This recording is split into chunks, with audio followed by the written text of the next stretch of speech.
जी बहुत बहुत स्वागत है आपका खबरगांव की इस बातचीत में।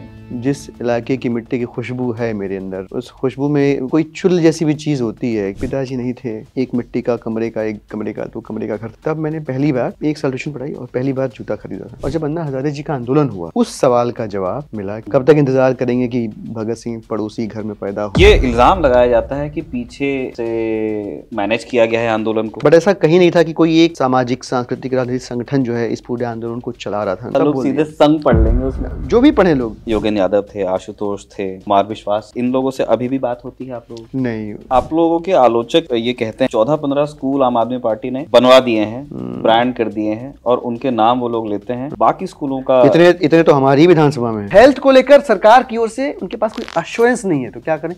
इंश्योरेंस लेते हैं। उसका फायदा किसको है? प्राइवेट सेक्टर को है। तो हेल्थ सेक्टर में इंश्योरेंस बूम कर रहा है, पता नहीं कितने % पे। इसलिए आप लोग आयुष्मान भारत नहीं आने दे रहे हैं। आपके आलोचक कहते हैं कि भाई इतनी वेल इंटेंशन स्कीम से क्या प्रॉब्लम है अरविंद केजरीवाल को? 11 साल से आम आदमी पार्टी सत्ता में है। यही चीज पहले भी कही जाती थी कि देखिए माइग्रेंट पॉपुलेशन का हम इलाज कर रहे हैं। 11 साल बाद भी हम उसी पे हैं कि देखिए माइग्रेंट पॉपुलेशन का इलाज। मैं अपने घर की बात बताऊं, मैं अपने घर वालों का इलाज गवर्नमेंट हॉस्पिटल्स में करवाता हूं। एक ट्वीट आता है आपके हैंडल से कुछ 6 दिसंबर को। इस तरह के ट्वीट्स जनरली तब आते हैं जब टिकट कट जाता है। वही सुरेंद्र पाल सिंह बिट्टू पार्टी में इंडक्ट हो गए, जिनको आपने 24,000 की लीड से हराया था, जो 3 पार्टियां बदल। इससे संतुष्ट हैं आप? हाँ, क्योंकि आए कोई भी। आपके वेलविशर्स ने कहा कि अरविंद केजरीवाल मानते हैं दिलीप पांडे को, लेकिन टिकट इसलिए रिपीट नहीं किया क्योंकि आदमी ठीक है दिलीप पांडे, लेकिन नेता नहीं। One of the very few people हूँ जिसने इस पार्टी के बनने के पहले के दफ्तर में रिसेप्शनिस्ट से लेकर के जंतर मंतर पे दरी बिछाने से लेकर के फास्ट रखने, लाठी खाने, जेल जाने, चुनाव लड़कर हारने और जीतने तक का सफर तय किया है। जब हम भारतीय जनता पार्टी के लोगों से मिलते हैं तो वो तो बहुत कॉन्फिडेंट है कि जो आपने हरियाणा में देखा वो दिल्ली में होगा। 2 पार्टियां ऐसी हैं जिनका कोई नुकसान नहीं। एक पार्टी है आम आदमी पार्टी, पिछली बार 62 सीटें आई थी, हो सकता है 2-4 ज्यादा आ जाए तो कोई नुकसान नहीं है, हो सकता है 2-4 ज्यादा आ जाए। और दूसरी पार्टी है कांग्रेस पार्टी, उनका भी कोई नुकसान नहीं। पहले भी 0 थे, उसके पहले भी 0 थे, इस बार भी 0 रहेंगे। आपको क्या लगता है कितने लोग इस बात को गंभीरता से लेंगे जिन्होंने इस बात को सुना है कि अगर जेल टर्म नहीं होता अरविंद केजरीवाल का तो यमुना साफ हो जाती? मोदी सरकार को इस बात से प्रॉब्लम थी कि आप लोग यमुना साफ कर रहे हैं? बिल्कुल प्रॉब्लम थी उनको। मुझे दिल्ली के वोटर की बड़ी चिंता होती है कि देखिए अच्छे इंटेंशन की कहीं पूछ नहीं। आप कह रहे हैं कि यमुना साफ आप लोग करना चाहते हैं तो आपको वो नहीं करने दे रहे, वो कह रहे हैं हम इंश्योरेंस देना चाहते हैं तो आप नहीं देने दे रहे हैं, है ना? तो लोग अब इसका हिसाब करेंगे। आपने कहा कि आप कॉन्फिडेंट हैं विक्ट्री के लिए और अरविंद केजरीवाल मुख्यमंत्री बनेंगे, तो आतिशी मार्लेना जी का क्या होगा? एक लाइन में जवाब देने की कोशिश कीजिएगा कि आप इनके बारे में क्या सोचते हैं। अन्ना हजारे, मौन। Sheila Dikshit, she govern for 3 terms gracefully. Kumar Vishwas, शुभकामनाएं। उनकी कविताओं को पढ़ते हैं आप? समय नहीं मिल पाता। राहुल गांधी, ऑनेस्टली स्पीकिंग जो नाम आप पढ़ रहे हैं, that too big for me, a normal person like me to comment on, but इस देश को बचाने के लिए राहुल गांधी जी के नेतृत्व में कांग्रेस इंडिया ब्लॉक का हिस्सा बनी है। बहुत सही है, बहुत करीब तक आपने पकड़ा हुआ है। नमस्ते, मैं निखिल हूं और आप खबरगांव देख रहे हैं।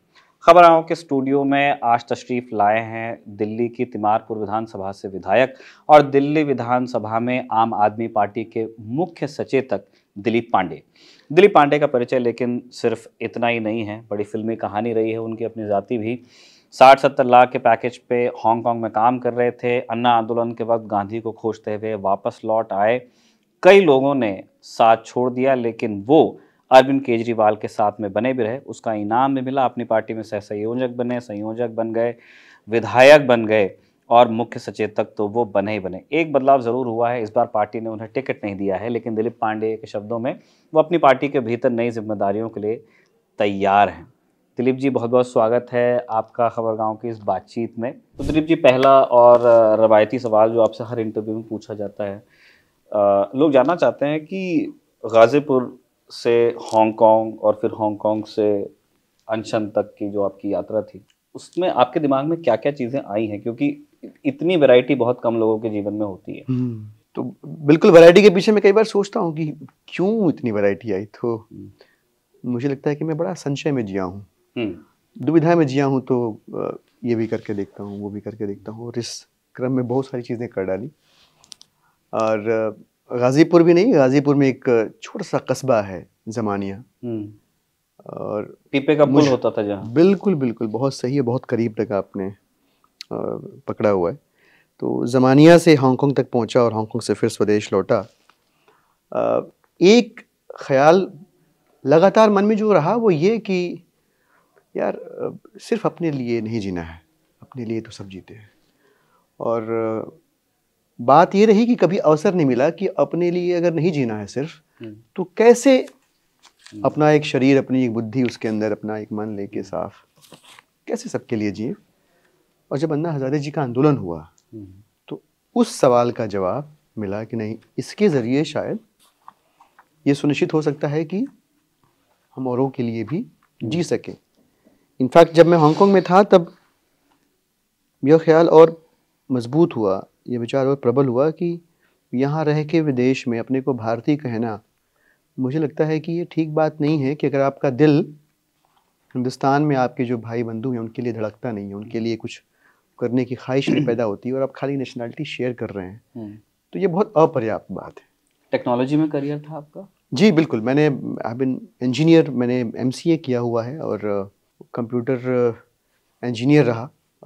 अच्छा खासा वेल स्टैब्लिश करियर था, सुख बड़ा था, पैसा भी बहुत था, पर वही ना, मन कई बार संतोष ढूंढता है। और मुझे लगता है कि जिस इलाके की मिट्टी की खुशबू है मेरे अंदर, उस खुशबू में कोई चुल जैसी भी चीज़ होती है कि नहीं, वो असंतोष रहता है अपने एग्जिस्टेंस से नहीं, अपने एग्जिस्टेंस के ज़रिए जो कुछ भी कर पा रहे हैं उस कर पाने के दायरे को देख कर मन असंतोष से भरा रहता है। तभी शायद यह विचार एक समय इतना बड़ा हुआ कि नौकरी छोड़ी और 14 जनवरी 2012 को हम हिंदुस्तान लौट आए। ठीक है, आपने जब आप लौट रहे थे, है ना, और ये कहानी आप कई बार बता ही चुके हैं, लेकिन ज़्यादातर उसमें बात वहीं तक की होती है कि आप मेल करते हैं शायद, और फिर अरविंद केजरीवाल आपसे कहते हैं कि देखो सोचो, इतना सब छोड़ करके यहाँ आओगे तो और क्या करोगे पॉलिटिक्स के अलावा या आंदोलन के अलावा। आपने जो जवाब उनको दिया था वो कम जगह डॉक्यूमेंटेड है। हाँ, but I must give you this credit, आप बहुत वेल रिसर्च्ड हैं और आपने बहुत, क्योंकि अमूमन बहुत सारी जगहों पे इस तरह की बातचीत हुई है, बट इतना करीब जाके किसी ने ना पूछने की जहमत उठाई, ना हमने कहीं बताने की जहमत उठाई। तो मैं एक IT कंपनी के लिए काम करता था, I would not like to name that company. और जब मैं हांगकांग में था तो एक वहाँ भी संघर्ष चल रहा था। मैं वहाँ भी इंडियंस को ऑर्गेनाइज करना, मोबिलाइज करना, उनके ज़रिए आंदोलन को, जो भी एलिजिबल हैं डोनेट करने के लिए, उनसे डोनेशन दिलवाना, ये सब करता था। तो वहाँ पे एक अखबार निकलता है, साउथ चाइना मॉर्निंग पोस्ट। उस समय तो ज़्यादा आज़ाद हुआ करता था वो अखबार, अब तो शायद नहीं है वैसा। तो उसने एक फुल पेज स्टोरी करी कि there is an Indian in Hong Kong who in solid. So मैं वहाँ पे 6 दिन का अनशन रहा था। तो ये बात कहीं से फैली, ऑफिस से पहुंची बाहर, बाहर से फिर अखबार के दफ्तर तक पहुंची, उन्होंने फुल पेज कवरेज किया। तो उस कवरेज को देखकर जो हमारा बॉस था उस टाइम पे, उसने कहा कि Dilip, I appreciate what you doing but you must take care of your job. मुझे अभी भी वर्ड के प्लेसिंग का सीक्वेंस याद है, जॉब, लाइफ एंड आइडियोलॉजी। उसने आइडियोलॉजी को सबसे बाद में रखा।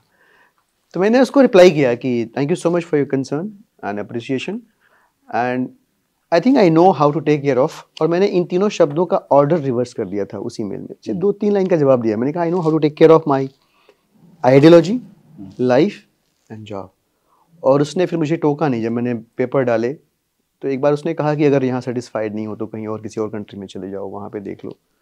फिर उसने अच्छा, वो कंपनी अकोमोडेट करने को तैयार थी। उनको लगा कि मैं असंतुष्ट हूँ उस काम से, उस वातावरण से, या कहीं और जाना चाहता हूँ, या सैलरी में हाइक चाहता हूँ। लेकिन जब वो मेल गया उनके पास, उन्होंने वो वर्ड के सीक्वेंसिंग को देखा कि मैंने रीऑर्डर कर दिया है। दे प्रॉब्ली रियलाइज कि इसको कुछ कहने से, सुनने से फायदा नहीं है, इज डिसाइडेड। एंड फिर उसके बाद में वहाँ से निकल आया। तो उनको समझ में आ गया कि इसके लिए विचार सबसे महत्वपूर्ण है, जीवन उसके बाद आता है, नौकरी तो बहुत बाद में आती है। तो आसानी थी थोड़ा, क्योंकि मेरे ऊपर कोई लोन वो नहीं था, सब चुका, तो कोई EMI नहीं थी, तो सब चुका हुआ था, सब कुछ पेड था, और एक बच्चा था, वाइफ, छोटा सा परिवार था। सो of course it was not a easy thing, but मन में था कि नहीं, करना तो पड़ेगा। कब तक इंतज़ार करेंगे कि भगत सिंह पड़ोसी घर में पैदा हो और तब बदलाव आए, और वही बदलाव लेकर आए, और हम उस बदलाव के फलों को एंजॉय करें, ये कब तक चलेगा। So I took my leap of faith that time. तो घर वालों ने कहा नहीं कि यू हैव लॉस्ट इट? कहा नहीं, मतलब कहा का मतलब इस हद तक कहा कि पड़ोसी और बहुत सारे रिश्तेदारों ने मेरी माँ को, I been raised by single mom, तो मेरी माँ को तो प्रॉपर डॉक्टर्स के नंबर दिए हैं लोगों ने कि यहाँ पे ये वाला डॉक्टर है, ये, और ये दिमाग का इलाज सही करता है, और बेटा तुम्हारा जो है पढ़ा लिखा इंजीनियर था, वो पगला गया है, तो उसको उसको दिखाओ। और मैंने किसी को दिखाया था, 6 महीने दवाई चली, 3 साल दवाई, इस टाइप से लोगों ने किया। तो घर वाले सोचे कि शायद एक क्षणिक उबाल हो, मध्यम वर्गीय उबाल जैसे होता है कि मिडिल क्लास एजिटेट हुआ, इसके बाद 2-3 महीने 6 महीने में शांत हो जाता है, तो शायद ठीक हो जाए। 5-6 महीने उन्होंने वेट किया। मैंने सब रिजाइन मार के मैं आंदोलन में लग गया था। मैं इनफैक्ट शुरुआती दिनों में तो आंदोलन का जो दफ्तर था उसमें मैं एज ए रिसेप्शनिस्ट बैठता था, कौन आ रहा है कौन जा रहा है उनका नाम नंबर नोट करना, और मैं कुछ भी करके इस आंदोलन के जरिए देश को बदलने के सपने देख रहा था उस समय। तो कुछ दिन तो उन्होंने छोड़ा, कुछ दिन के बाद उन्होंने थोड़ा सा रेसिस्ट करना शुरू किया, लेकिन 2014 में जब बनारस का चुनाव हुआ था, अरविंद जी चुनाव लड़े वहाँ पे और मैं एक विधानसभा की जिम्मेदारी देख रहा था, तो उसमें मेरा समर्पण जिस तरह से, जिस भाव से मैं लगा हुआ था, वो सब देख के फिर उसके बाद घर वालों ने कुछ भी बोलना टोकना कि सुनेगा नहीं अभी, बोले अब ये नहीं सुनेगा। तो 2012 से 14 तक रेसिस्टेंस था और वो उम्मीद कर रहे थे कि ये कम बैक करेगा, लेकिन 14 के बाद फिर उन्होंने गिव अप कर दिया ये कह लें, या they started believing in what I used to believe, ये हो गया कुछ हुआ और उन्होंने फिर टोकना उगना छोड़ दिया। तो तब से लेके अब तक की यात्रा आपके सामने है। एक जुर्रत कर रहा हूँ थोड़ा सा, और sorry, I am sorry to interrupt you, फिर वो अरविंद जी वाले मेल की बात जो आपने करी, तो जब मैं आया तो मैंने कहा कि मैं वहां से निकलने से पहले एक मेल किया मैंने कहा मैं यहाँ से बहुत कुछ नहीं कर पा रहा हूँ और मैं ज़्यादा करना चाहता हूँ, और ज़्यादा करने के लिए मुझे आना पड़ेगा और आपके साथ काम करना पड़ेगा, तो आप बताएं। तो उन्होंने कहा कि देखो तुम्हारी जिम्मेदारी है, अपना परिवार है, अपना बच्चा है, अपनी आर्थिक और पारिवारिक जिम्मेदारियों का ध्यान रखते हुए अगर तुम आ सकते हो तो मैं चाहूँगा कि तुम आओ और तुम साथ में मिलकर काम करें। तो तब ये बात हुई कि यार कब तक कैलकुलेट करेंगे कि अब सेफ है निकलना और अब कुछ गड़बड़ नहीं होगी। Most of the tensions were monetary कि कैसे घर चलेगा, क्या होगा। हमने कहा थोड़ी बहुत सेविंग है, चलेगी। मेरा ये मानना था कि समाज जो है ना ऐसा है कि अगर आप समाज के लिए जी रहे हैं तो समाज में अच्छे लोग हैं, आपको पाल लेंगे, कर लेंगे। तो यही हुआ मेरे साथ। बहुत अच्छे कुछ मित्र मिले जिन्होंने कुछ महीने सेविंग के लिए चला, फिर कुछ महीने दोस्तों ने मदद कर दी। तो 5-7 मित्र थे, कोई राशन भेजता था, कोई बच्चे की फीस, कोई घर का किराया। काफ़ी समय तक ऐसे चलता रहा। So it was. मैं दोहराता हूँ अपना सवाल, एक पर्सनल लग सकता है आपको, आप उसका जवाब नहीं देना भी चुन सकते हैं। आपने जैसे अभी बताया नहीं देना भी एक जवाब है, जवाब नहीं देना भी एक जवाब है। आपने अभी बताया कि आपकी माताजी ने ही आपको बड़ा किया, हाँ। है ना, और काफ़ी चुनौतीपूर्ण काम होता है ये। तो आप अपने बचपन के बारे में कुछ बताना चाहेंगे, घर पे चीज़ें कैसी थी? तो बचपन तो बहुत, तो मैं एक आध जगह कहीं मैंने कहा भी इस बात को कि मैंने अपना बचपन जो है वो जिया नहीं है, काटा है। और काटा इसलिए नहीं कि मेरी माँ ने मुझे ठीक से पाला नहीं। उस समय जितने भी तरीके सलीके अच्छे हो सकते हैं अपने बच्चे को, अपने परिवार को पालने के, उन सारे सलीकों और तरीकों से मेरी माँ ने बहुत अच्छी परवरिश दी।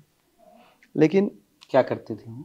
मेरी मम्मी प्राइमरी स्कूल में, गवर्नमेंट स्कूल में टीचर थी और सैलरी बहुत कम थी और 3 बच्चे थे और हम सबकी पैदाइश, पिताजी नहीं थे।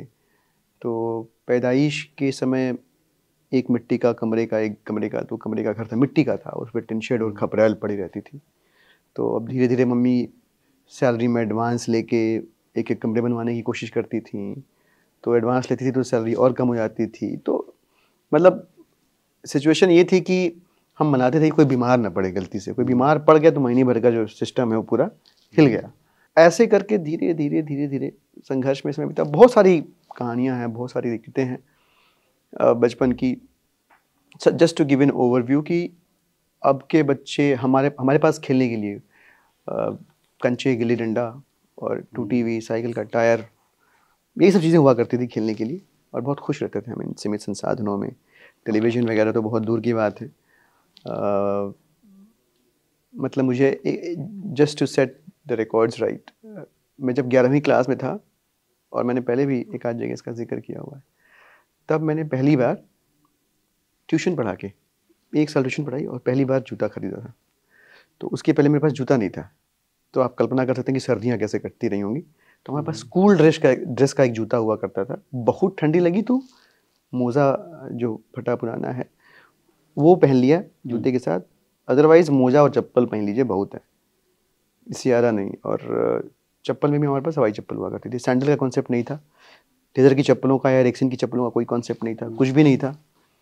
साल में एक बार कपड़ा बनता था दशहरे पे, और पॉकेट मनी का कोई कॉन्सेप्ट नहीं था, था ही नहीं, तो बाकी कोई मसला ही नहीं है। बट ये है कि संघर्ष जो है ना, आपको बहुत कम समय में बहुत कुछ सिखाता है। If you haven't struggle probably you haven't learn much, मुझे ऐसा लगता है।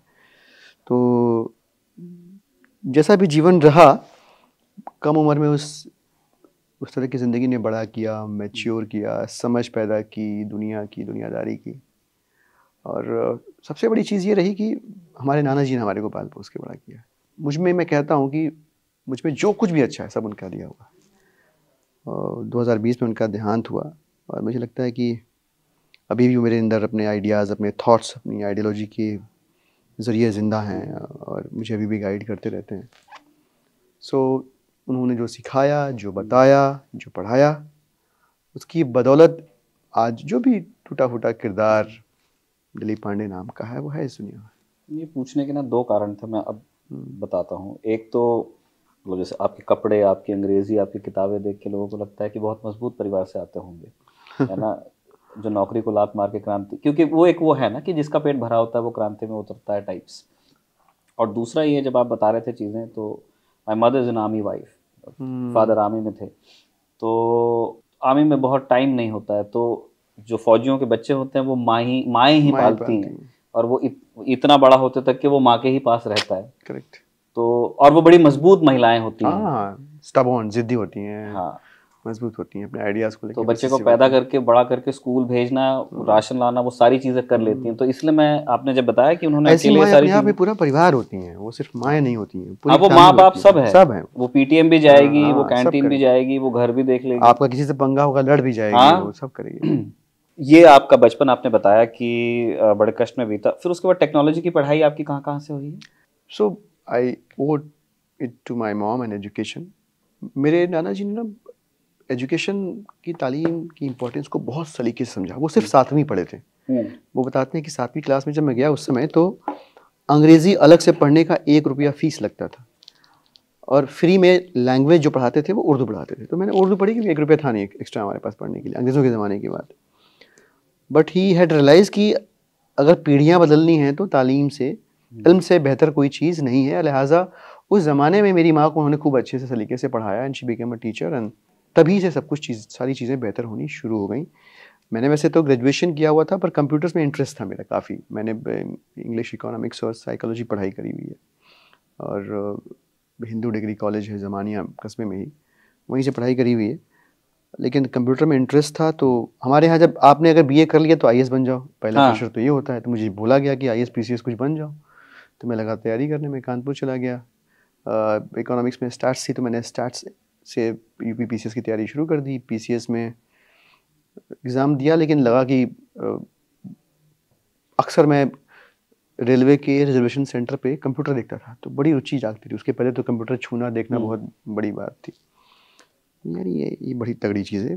बक्से टीवी ऐसा दिखता तो है छोटा सा, लेकिन सब काम इसी, टिकट निकल जाता है, कुछ कुछ हो जाता है इससे। ये जानना बड़ा ज़रूरी है। मुझे लगता है कि दुनिया इसमें इसी दिशा में जाएगी।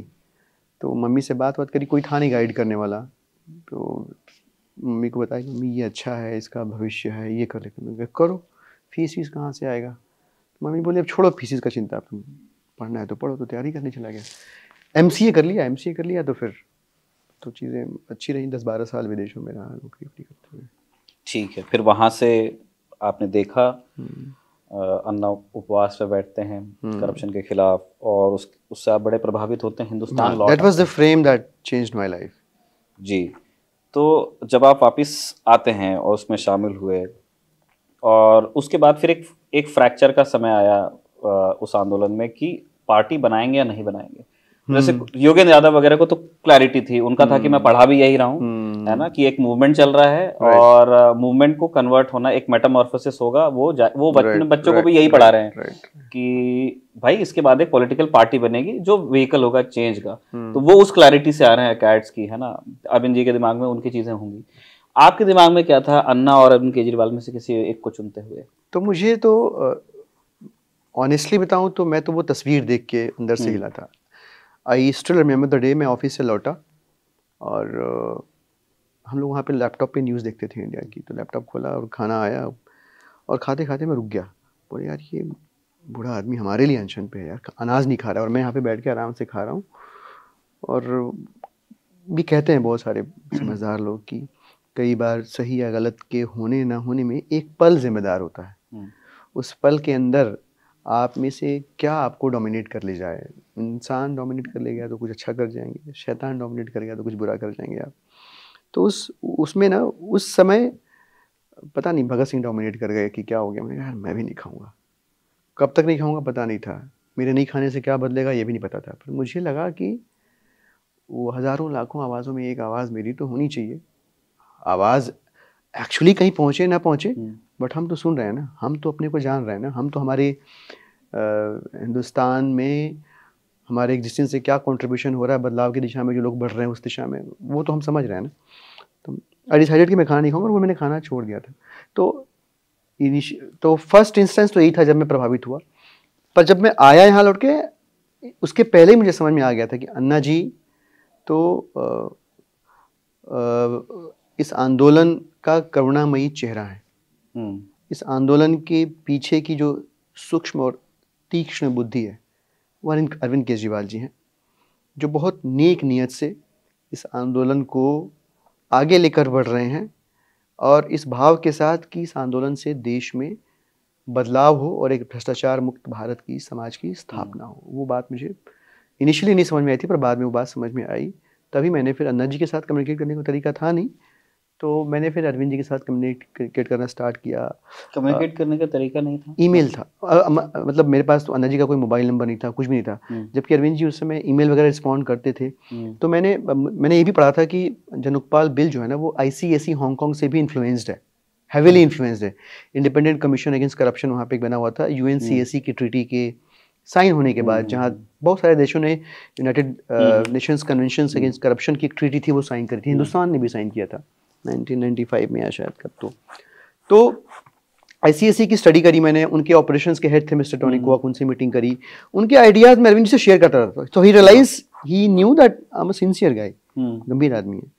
और फिर मैंने उनसे ईमेल पे कम्युनिकेट करना शुरू किया, एंगेज हुआ और फिर यहाँ तक चला है। नहीं, मैं वो आपके चुनाव का तरीका समझना चाहता हूँ कि आपने चुना ना कि जैसे अन्ना कुछ और सोच रहे हैं, अरविंद केजरीवाल कुछ और सोच रहे हैं कि आगे क्या करना है। So I lost the track of your question basically. तो हम जब आए थे, हम इस बात को लेकर, मैं खुद भी इस बात को लेकर कन्विंस्ड आया था कि नहीं, इस आंदोलन को एक्सटर्नल प्रेशर ग्रुप के तौर पे ही काम करना पड़ेगा, सरकार पर दबाव बनाकर उस बिल को पास करवाकर देश को भ्रष्टाचार मुक्त बनाने की दिशा में आगे बढ़ने के लिए।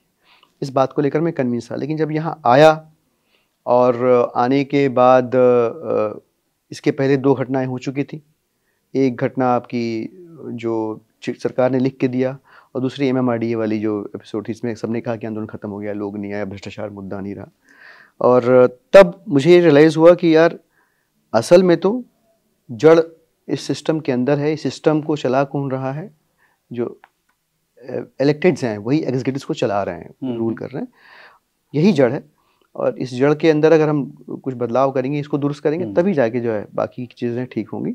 और मैं 100% फिर धीरे धीरे 4-5 महीने के बाद ये चर्चा शुरू हुई, पार्टी बननी है नहीं बननी है। क्योंकि 2012 में जब अगस्त क्रांति हुई, अगस्त एक और आंदोलन हुआ जंतर मंतर पे, मनीष जी, गोपाल राय जी, अरविंद जी फिर सेंशन में बैठे थे।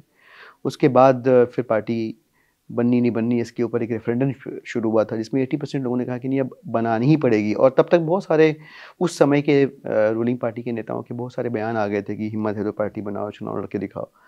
सो वी ऑल वर कन्विंस कि अब ऐसे सड़क पे तो सब करके देख लिया, कुछ हो नहीं रहा। What other tool we are left with? Nothing except political approach. फिर उसके बाद पार्टी बनी। तो for me also it was a natural progression. कोई मेरे को ऐसा नहीं, बहुत सारे लोग उस समय अलग हुए, वॉलंटियर्स में जो थे उन्होंने भी 2 धड़े बने, थोड़े लोग अलग हुए, but most of them were convinced कि नहीं यार अब कोई चारा नहीं है, यही करना पड़ेगा। तो हम तो जुड़े थे एक नॉन पॉलिटिकल मूवमेंट से, और वो मूवमेंट ही सोशल मूवमेंट ही पॉलिटिकल ऑर्गेनाइजेशन में कन्वर्ट हुआ, और हम साथ रहे। और अच्छा हुआ कि वो हुआ। आपकी जब ये चीज़ें हुई तो फिर अन्ना से कभी बात हुई कि हाँ, उस समय तो फिर जब आंदोलन का हिस्सा बन गए तो अन्ना जी तो गाहे बगाहे मिला करते थे। और धुंधला धुंधला सा मुझे याद था जब ये बातें हो रही थी, तो अन्ना जी मोटा मोटा बातचीत के दौरान कन्विंस नजर आते थे कि नहीं सही कह रहे हैं, ये करना ही पड़ेगा। ये सारी चीज़ें हुई थी उस टाइम पे, आई रिमेम्बर। ठीक है, एक हमें आगे पार्टी पर बात करनी है, लेकिन आंदोलन पे क्योंकि हम लोग अभी बात कर रहे हैं, एक तोहमत लादी जाती है आईएससी का, जो पूरा आंदोलन का एक दौर चला, जितनी भूख हड़तालें हुई, क्योंकि उसका एक क्लियर पॉलिटिकल बेनिफिट मिला भारतीय जनता पार्टी को, है ना। उसी समय होता है, फिर उसके बाद 14 में आप देखिए रिजल्ट किस तरह का आता है। उन्हीं सारी चीज़ों पे जिन इल्ज़ामों को लेकर के आंदोलन चल रहा था, उसमें से बहुत सारे साबित नहीं हो पा रहे हैं कोर्ट में आज भी। 2025 के जनवरी में रिकॉर्ड हो रहा है इंटरव्यू। तो ये इल्ज़ाम लगाया जाता है कि पीछे से मैनेज किया गया है आंदोलन को। इस पर क्या कहना चाहेंगे? नहीं, ये सब तो मुझे लगता है कि अब आप पीछे मुड़ के देखें और आप एक्चुअली में अगर लूज़र साइड में हैं तो आपको सब खराब खराब दिखेगा, सब नेगेटिव दिखेगा, आपको बेकार बेकार दिखेगा, और आप कॉन्स्पिरेसी थ्योरीज से लेकर के इस तरह की तमाम बातें कह सकते हैं, आप स्वतंत्र है कहने के लिए। बट मैं तो उस आंदोलन के अंदर का हिस्सा रहा हूँ, और मुझे पता है पूछ रहा हूँ उस, और मुझे इसलिए मैं बता पा रहा हूँ कि उस कहीं भी इस तरह का वो आंदोलन किसी एक आदमी का था ही नहीं, किसी एक आदमी के बस की नहीं थी कि उस आंदोलन को चला सके। ऑर्गेनाइजेशन, जब पॉलिटिकल पार्टी जो है ना वो टाइटली कपल स्ट्रक्चर होता है, वो आंदोलन लूजली कपल स्ट्रक्चर था, जहाँ पे कोई भी कहीं भी एक कैंडल लेके 10 लोगों को इकट्ठा करके अपने शहर का एक चैप्टर शुरू करता था। इंडिया अगेंस्ट करप्शन जमानिया शुरू हो गया, गाजीपुर शुरू हो गया, अपने आप शुरू हो गया वो। It was a natural manifestation of anger which was in people's heart and mind because of the misgovernance, the misrule, or whatever it was. I'm not blaming one person, not blaming one party. In totality भी अगर हम देखें तो उस गुस्से को इस आंदोलन ने स्पेस दिया, जगह दिया, मैनिफेस्ट किया लोगों ने, और ये आंदोलन इतना बड़ा हुआ कि अब उस समय रेसिपिएंट एंड पे कौन होगा? जो रूलिंग पार्टी होगी वो होगी। जनता के गुस्से का खामियाजा उनको भुगतना पड़ा। ठीक बात है। बट ऐसा कहीं नहीं था कि कोई एक आदमी, कोई एक सामाजिक सांस्कृतिक राजनीतिक संगठन जो है इस पूरे आंदोलन को चला रहा था। नहीं, ये जनता का आंदोलन था। सांस्कृतिक राजनीतिक का लोग सीधे संघ पढ़ लेंगे उसमें, जो भी पढ़े लोग, जो भी पढ़े लोग। मैं तो इसलिए तीनों शब्दों को एक साथ बोला मैंने, और एक साथ इसलिए भी बोला कि कहीं किसी के मन में कंफ्यूजन हो तो मैं क्लैरिफाई कर दूं कि ये आंदोलन purely led by people of this country था, आरएसएस का नहीं था। ना ना ना। ठीक है। आपके कुछ और साथी थे, जैसे आपने अपना पूरा करियर अपना दांव पे लगा करके आप आंदोलन में साथ में आए, उस तरह से कई लोगों ने इसी तरह के डिसीजंस लिए और काफ़ी वक्त दिया। योगेंद्र यादव थे, आशुतोष थे, कुमार विश्वास, उन्होंने बहुत टाइम इन्वेस्ट किया आप लोगों के साथ में, और वो सारे वीडियोस और वो सारे बयान हमारे साथ हैं। इन लोगों से अभी भी बात होती है आप लोगों की? नहीं, मैं अब इनमें से किसी से भी संपर्क में नहीं हूँ। प्रशांत जी से भी नहीं? नहीं। योगेंद्र यादव? नहीं, मैं किसी संपर्क में नहीं हुआ। मतलब सब अच्छे लोग होंगे, भले लोग होंगे, जहाँ होंगे अच्छा कर रहे होंगे या अच्छा करें, ऐसी मेरी कामना है। मैं तो जब पूछा भी जाता है तो मैं तो यही कहता हूँ कि उस आंदोलन का हिस्सा होने की वजह से इन लोगों का साथ मिला, और जिसने जितना साथ दिया उतना उसका शुक्रिया। मतलब ये इस सवाल का कारण है कि ये भी था क्योंकि जैसे बहुत अच्छी इंटेंशन के साथ में जितने लोग जुटे थे आपके ही तरह, उन्होंने फिर अलग अलग उन्होंने कारण दिए अपने जाने के। किसी ने कहा कि ऑटोक्रेटिक हो रही है पार्टी, या किसी ने कहा कि यार जिस तरह से पहले हम बात कर पाते थे उस तरह से नहीं कर पा रहे हैं, और फिर अब अपना हम लोग रास्ता अलग करते हैं। आप रुके, तो उनके निर्णय में आपके निर्णय में फ़र्क है, तो उसका कारण भी निकलता है इस सवाल का जवाब।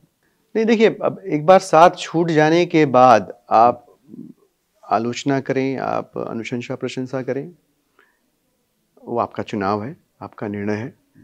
मुझे लगता है कि आंदोलन अपनी पूरी पवित्रता और सत्यता के साथ चला, और जब वो एक राजनीतिक आंदोलन में तब्दील हुआ तब भी उसके कोर में, या यूँ कहें कि जो उसका न्यूक्लियस है, उसमें यही था कि इस देश के या दिल्ली के आम लोगों की ज़िंदगी को इस राजनीतिक मुहिम के ज़रिए बेहतर कैसे बनाया जाए, उसकी कोर में था। आपने साथ छोड़ दिया और आप इसको क्रिटिसाइज़ करें, क्वेश्चन करें, वो आपकी आज़ादी है, और मैं बिल्कुल उस पर कोई टिप्पणी नहीं करना चाहूँगा, चाहे कोई भी इस काम को कर रहा हो आज की तारीख में। But despite all the ifs and but, मैं इस राजनीतिक संगठन का हिस्सा हूँ क्योंकि मन में संतोष है। मैं आपको बताऊँ, मैं तिमारपुर का विधायक हूँ, 14 स्कूल सरकारी वहाँ पे हैं, जहाँ पे तकरीबन 28-30 हज़ार बच्चे पढ़ते हैं। एवरेज लेके चलें तो कम से कम 15-20 हज़ार परिवार उनके बच्चे वहाँ पढ़ रहे हैं। और मैं पूरी जिम्मेदारी से कह रहा हूँ कि उन स्कूलों में पढ़ने की वजह से उन बच्चों का मुस्तकबिल सिक्योर है, सेफ है। और ये इसलिए हो पाया है कि मैं सरकार का हिस्सा हूँ जिसकी सबसे बड़ी प्रायोरिटी जो है एजुकेशन है। तिमारपुर भेज सकते हैं हम अपने रिपोर्टर को? बिल्कुल भेजिए, स्कूलों का दौरा करने? बिल्कुल भेजिए, आप स्वागत है, भेजिए आप। मतलब वहाँ तो कुछ एक स्कूल 2015-16 तक कुख्यात थे, आज विख्यात हैं। मैं आपको बताऊँ, हमारे यहाँ मुखर्जी नगर में एक बांध वाला स्कूल कहा जाता है, मुखर्जी नगर में बत्रा सिनेमा के पास। और बांध वाले स्कूल में बदनाम था, ब्लेड चल गया, छुरी चल गया। आज वहाँ पे IIT कानपुर के कोलेबोरेशन से रोबोटिक्स की क्लासेस चलती हैं। वहाँ के बच्चे जो स्पोर्ट्स में पार्टिसिपेट करते हैं, स्केटिंग करते हैं, उनमें से कुछ एक बच्चे नेशनल चैंपियन हैं। क्या गजब का, उस स्कूल का बिजली का बिल नहीं आता भाई, 100% सोलर पे ट्रांसफॉर्म कर गए हैं वो लोग। और ये स्कूल ने किया, इतनी आज़ादी व्यवस्था ने, सिस्टम ने उनको दी कि वो कर गए। गजब का काम हुआ है। SMC इतनी ब्रिलियंटली परफॉर्म कर रही हैं, सब कुछ इतना शानदार है, बहुत गजब का है। मतलब मेरे अपने कुछ रिलेटिव्स जो पिछले कुछ सालों में दिल्ली शिफ्ट हुए, मैंने पूरी जिम्मेदारी के साथ उनके बच्चों का एडमिशन दिल्ली के सरकारी स्कूलों में करवाया है। और शुरुआत के 2015-16 तक हमारे पास रिक्वेस्ट आती थी, 16 तक आती थी, 17 में भी कभी कभी आई कि ये वाले प्राइवेट स्कूल में एडमिशन करवा दीजिए प्लीज़। अब नहीं आता, अब कहते हैं ये वाला रूपनगर वाले में करा दीजिए, मुखर्जी नगर वाले में करा दीजिए, शक्ति नगर वाले में करा दीजिए। लुडलो कैसल है ना जो सिविल लाइंस में, उस वाले स्कूल में हमारे बच्चे का एडमिशन, गवर्नमेंट, ये सारे गवर्नमेंट स्कूल्स हैं, उसमें करा दीजिए एडमिशन आप बच्चों के। इतना कमाल। आप लोगों के आलोचक ये कहते हैं आम आदमी पार्टी के कि 14-15 स्कूल आम आदमी पार्टी ने बनवा दिए हैं, ब्रांड कर दिए हैं और उनके नाम वो लोग लेते हैं, बाकी स्कूलों का इतने तो हमारी विधानसभा में है। मैं आपको बता रहा हूँ, 14-15 तो आप समझिए, 14-15 स्कूल की बात कर रहे हैं ना वो, इतने स्कूल तो मेरी ही विधानसभा में है जहाँ पे कमाल का काम हुआ पड़ा है। बाकी सब छोड़ दीजिए आप। मैं किसी विधानसभा की मॉडल स्कूल ऐसे बहुत सारे हैं जो बहुत ब्रिलियंट बने हुए हैं, और school of eminence, school of excellence, SOSC वगैरह जो बने हुए तो गजब के बने हुए हैं। मेरे यहाँ तो विधानसभा कोई SOSC भी नहीं है। और तब मैं कह रहा हूँ कि हमारे यहाँ के स्कूलों की पढ़ाई, उनका इंफ्रा, सब कुछ गजब का है, बेहतर है। तो आप सिर्फ आलोचना के लिए आलोचना करें, सारे नंबर काट लीजिए, बट एजुकेशन में जो काम हुआ है सर, ऐसी ऐसी कहानियाँ मेरे पास, मैं आपको बताऊँ, छोटी सी कहानी है। उस कहानी को जब मैं समय है तो बताऊँ, मैं बहुत छोटी सी कहानी है। उस कहानी का जब भी जिक्र करता हूँ मैं, मेरे गूज बम्स आते हैं। मेरे यहाँ एक इलाका है क्रिश्चियन कॉलोनी में एक लड़का था समीर नाम का, 10वीं में ठीक ठाक मार्क्स लेके आया। उसके पापा रिक्शा चलाते थे, माँ बर्तन मांजती थी। Christian colony is very low income cluster जैसा है, मॉरिस नगर थाने के पास। तो बाप शराबी था। 10वीं में जब रिजल्ट आया तो माँ को लगा बच्चा अच्छा पढ़ रहा है, ठीक पढ़ लेगा। उसने पूछा तो बच्चे, हाँ पढ़ना चाहता हूँ मैं। क्या पढ़ेगा? बोले मैं फिजिक्स केमिस्ट्री मैथ पढ़ना चाहता हूँ, इंजीनियर बनना चाहता हूँ। कैसे करेगा? नहीं कर पाएगा। मैं कर लूँगा मैं। अरे कोचिंग करना पड़ता है। बोले कोचिंग मैं ऐसे ही कर लूँगा। पढ़ने लगा बच्चा। माँ परेशान थी, बाप शराब पी के आता था शाम को और बदतमीजी करता, शोर करता था। एक ही कमरा, उसी कमरे में खाना बनना, उसी कमरे में सोना, एक छोटी सी बहन, एक बाप और बच्चा, और माँ और बच्चा। तो एक दिन मुझे जो बताया उस बच्चे ने, तो माँ ने देखा कि बच्चा पढ़ नहीं पा रहा है बाप की वजह से, तो बाप को बोला कि सुनो, दारू पी के आते हो ना, सोए रहते हो, ढीला शरीर पड़ा रहता है, मैं क्या करूँगी, तुम्हारा हाथ पाँव बांध दूँगी और तुम्हारा गला काट दूँगी अगर आगे से तुमने डिस्टर्ब किया तो बच्चे को पढ़ने से। और बाप घबरा गया, उसने के करना बंद कर दिया। बच्चे ने पढ़ाई करी, दिल्ली गवर्नमेंट के स्कूल में पढ़ता था, कोई कोचिंग नहीं करी उसने, IIT क्रैक किया, दिल्ली कॉलेज ऑफ इंजीनियरिंग से वो अब बीटेक कर रहा है। ये है सरकारी स्कूल ने जो बदला है। ठीक बात है। वापस आते हैं आपके करियर पे। कई लोगों ने छोड़ा और उन पर आप नहीं टिप्पणी करना चाहते हैं, लेकिन आप बने रहे और सह संयोजक बने। आप जो आपकी स्टेट यूनिट है पार्टी के, उसके बाद संयोजक भी बने। हाँ, 2015 और 2015 में जो वो 67 वाला नतीजा आया, उस समय आप संयोजक ही थे, स्क्रीनिंग कमेटी में रहे। लेकिन उसके बाद हम देखते हैं कि एक कुछ हार्ड ब्रश विथ रियलिटी आता है जब MCD के इलेक्शन में पार्टी नहीं कर पाती है परफॉर्म। तो क्या तब ऐसी चीज़ें को दिमाग में आई कि यार मतलब गलत आ गए क्या पॉलिटिक्स में? नहीं, ये नहीं आया गलत आ गया, ये तो आज तक नहीं आया। जिस दिन आएगा उस दिन मैं फिर क्या कर रहा हूँ पॉलिटिक्स में, वो सवाल, अगला सवाल तो वो होगा ना, अगर ये मन में आया तो। एमसीडी के इलेक्शंस में मेरे हिसाब से मैं उस समय की पॉलिटिकल इक्वेशंस को और पॉलिटिक्स की पावर डायनेमिक्स को ठीक से एसेस न कर पाने की वजह से शायद जिस तरह के रिजल्ट की अपेक्षा मुझसे थी एज अ पार्टी प्रेसिडेंट, मैं वो डिलीवर नहीं कर पाया।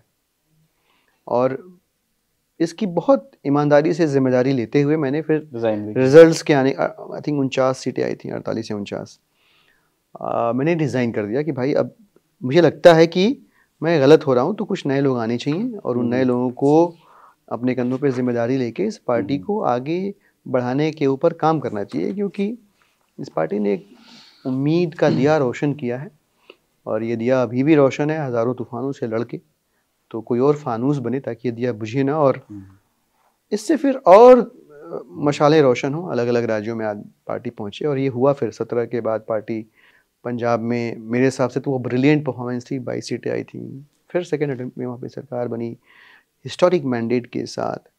तो मुझ में ये रहा है कि और ये मानता रहा हूँ कि दोष या कमी कमज़ोर आदमी नहीं स्वीकार कर पाता, हिम्मत चाहिए उसके लिए। और कुदरत ने, मेरी परवरिश ने जिस तरह का इंसान मुझे बनाया है, मुझ में वो हिम्मत है। मैंने स्वीकार किया था उस समय और मैं पीछे हटा था। फिर उसके बाद जो लोग आए उन्होंने पार्टी को आगे बढ़ाया, बड़ा किया, मजबूत किया। ठीक है, आप पार्टी में बने रहे, उसके बाद फिर 2020 में आप इलेक्शन भी जीतते हैं, पार्टी बिल्कुल रिवॉर्ड करती है आपकी मेहनत को, चीफ विप आप बन जाते हैं विधानसभा में। और फिर हम देखते हैं महामारी का समय, तो स्वास्थ्य मंत्री आप पद से नहीं थे, लेकिन आपके काम को काफ़ी नोटिस किया गया, जो कोविड में आपने काम किया। और उसके बाद फिर ये हुआ कि डिजोर स्वास्थ्य मंत्री ये हैं, डिफैक्टो स्वास्थ्य मंत्री ये हैं, आपके आइडियाज़ की बड़ी तारीफ होती थी।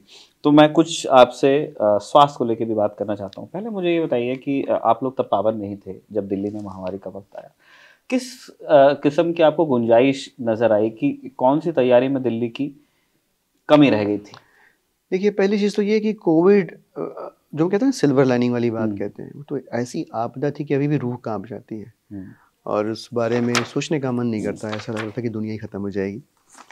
और ऐसा न हो, यह इंश्योर करने के लिए सरकार, सिविल सोसाइटी, इंडिविजुअल्स, ऑर्गेनाइजेशंस, सब ने जी तोड़ मेहनत की। बट उसमें एक चीज़ ये भी हुआ, और मैं इसको पॉजिटिव कंटेक्स्ट में लेने को कह रहा हूँ, कि कोविड की महामारी ने पूरे देश के हेल्थ सिस्टम को एक्सपोज किया, शर्मिंदा करने के लिए नहीं, सचेत करने के लिए कि भाई जाग जाओ, जहाँ दिक्कतें परेशानियां हैं, जहाँ दोष हैं, उन्हें कैसे ठीक करना है, कैसे दुरुस्त करना है, इसके ऊपर काम करना शुरू कर दो, ताकि आगे कोई ऐसी नौबत आए तो पछताना न पड़े।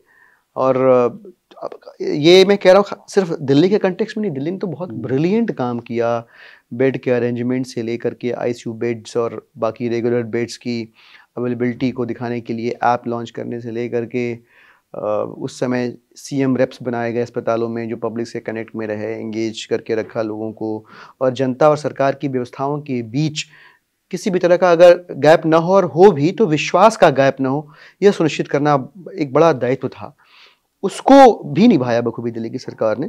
तो की लर्निंग यही है कि एक्सपोज किया, और उस एक्सपोजर के बाद, उस एक्सपोज होने के बाद दिल्ली गवर्नमेंट ने बहुत सारी तैयारियां की। उसके पहले ही दिल्ली की सरकार ने तो मोहल्ला क्लिनिक जैसे माइंड ब्लोइंग इनिशिएटिव्स ले लिए थे, और जिसकी चर्चा, जिसकी तारीफ पूरी दुनिया में हो रही थी। कोफी अन्नान साहब से लेकर के पता नहीं कौन कौन उस समय आए, और दिल्ली की सरकार के जो हेल्थ केयर सिस्टम का जो सबसे स्मॉलेस्ट यूनिट था, उसको अप्रेज करते हुए ये तक कहा गया है कि जो WHO का प्रपोज्ड UHC है, जो यूनिवर्सल हेल्थ केयर का जो कॉन्सेप्ट, जो ये डिफाइन करता है कि सबको क्वालिटी हेल्थ केयर बराबर तौर पे अवेलेबल, एक्सेसिबल होना चाहिए, उसको अगर कोई इम्प्लीमेंट कर सकता है, लागू कर सकता है, तो वो ये मोहल्ला क्लिनिक है। ये सब कुछ इम्प्लीमेंट कर चुकी थी दिल्ली की सरकार।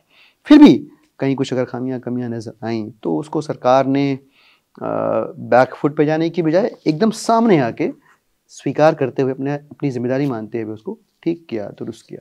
जब खैर मोहल्ला क्लिनिक पे तो मैं लौटूंगा, अभी जैस्मिन जी की किताब आई है, उसमें लिखा भी है कि एक ज़माने में एमसीडी तुड़वा भी दिया करती थी, मोबिलिटी में बाधा बता के, तो हम उस पर लौटेंगे। मुझे एक चीज़ बताइए अपने अनुभव से, जो आपने जितना हेल्थ को स्टडी किया है ना, स्वास्थ्य का विशेषज्ञ मैं भी नहीं हूँ, पत्रकार हूँ, आप भी टेक्नोलॉजी में हैं, लेकिन जितना अनुभव है उस आधार पे बताइएगा कि जब हम हेल्थ सेक्टर को देखते हैं, जब हम सरकार के अप्रोच को देखते हैं, तो ऐसा लगता है कि ये एक वेलफेयर सेक्टर है ना। जब प्राइवेट एंटाइटीज का जो अप्रोच है, सरकार जो प्राइवेट अस्पताल है उनको देखते हैं, ऐसा लगता है कि सर्विस सेक्टर है। अब लोग इस चीज़ में हैं कंफ्यूज कि उन्हें हेल्थ के विषय को लेना कैसे चाहिए, और कौन सा विषय ऐसा है और कौन सा अप्रोच ऐसा है जिस तरफ थ्रस्ट होना चाहिए पॉलिसी का। तो इस बात को समझिए कि सबसे बेहतर तरीके से किसी नई जगह का रास्ता वो बताता है जो एक बार भटका हो, भूला हो। पर्सनली मैं जिस तरह के इकोनॉमिक क्लास को बिलोंग करता रहा हूँ पढ़ाई लिखाई और नौकरी के पहले, मुझे पता है कि घर में किसी के बीमार होने का मतलब क्या है, किसी के परेशान होने का मतलब क्या है बीमारी से। और इसलिए मेरी प्रगाढ़ आस्था इस बात में रही कि एजुकेशन के बाद जो दूसरी सबसे ज़रूरी चीज़ जिसके ऊपर सरकार को फोकस करना चाहिए और सुनिश्चित करना चाहिए कि ये सबके लिए बराबर से अवेलेबल हो, वो है सेहत, हेल्थ। इसमें कोई संशय, कोई दो राय, कोई। अब ऑफ कोर्स मैं एक्सपर्ट नहीं हूँ, बट मैं रास्ता भटका हूँ, मैंने दिक्कतें झेली हुई हैं, इसलिए आज भी मैं ये सुनिश्चित करता हूँ कि देश में कहीं भी किसी को इलाज की मदद की ज़रूरत हो और मैं कहीं काम आ पाऊँ, तो चाहे मुझे अपने कंफर्ट जोन से बाहर निकलना पड़े, चाहे किसी के हाथ पैर जोड़ने पड़े, मैं सुनिश्चित करता हूँ कि उसको वो मदद मिल जाए। I keep doing. मेरी एक छोटी सी टीम है जो इसी पे लगातार काम करती रहती है। इसके लिए मुझे किसी स्टेट का, कहीं का कोई स्वास्थ्य मंत्री होने की आवश्यकता नहीं है। सबके स्नेह आशीर्वाद से पढ़ा लिखा समझदार आदमी हूँ, तो सलीके तरीके से मोहब्बत से बात करके और काम निकल जाता है। प्रॉब्लम क्या है बताता हूँ आपको। हेल्थ केयर सिस्टम को बहुत गलत तरीके से सरकारों ने देखा है। मैं पूरे देश के कंटेक्स्ट में बात कर रहा हूँ। कारण उसका ये है कि ऐसा हो ही नहीं सकता कि आप बड़े बड़े चमचमाते हुए अस्पताल बनवा दें और आपके देश में जो हेल्थ केयर सिस्टम कोलैप्स्ड है वो अपने पैरों पे उठ खड़ा हो जाए और भागने लगे। ऐसा नहीं हो सकता। कारण क्या है समझिएगा आप। और जो आपने एक बात कही प्राइवेट और सरकारी वाली, प्रॉब्लम ये है कि सरकारों का पीएचसीज पे, प्राइमरी हेल्थ केयर सेंटर्स पे बिल्कुल तवज्जो नहीं है। आंकड़े बतलाते हैं आज भी लगभग 80% पीएचसीज में एमबीबीएस डॉक्टर्स नहीं है, लगभग 80%।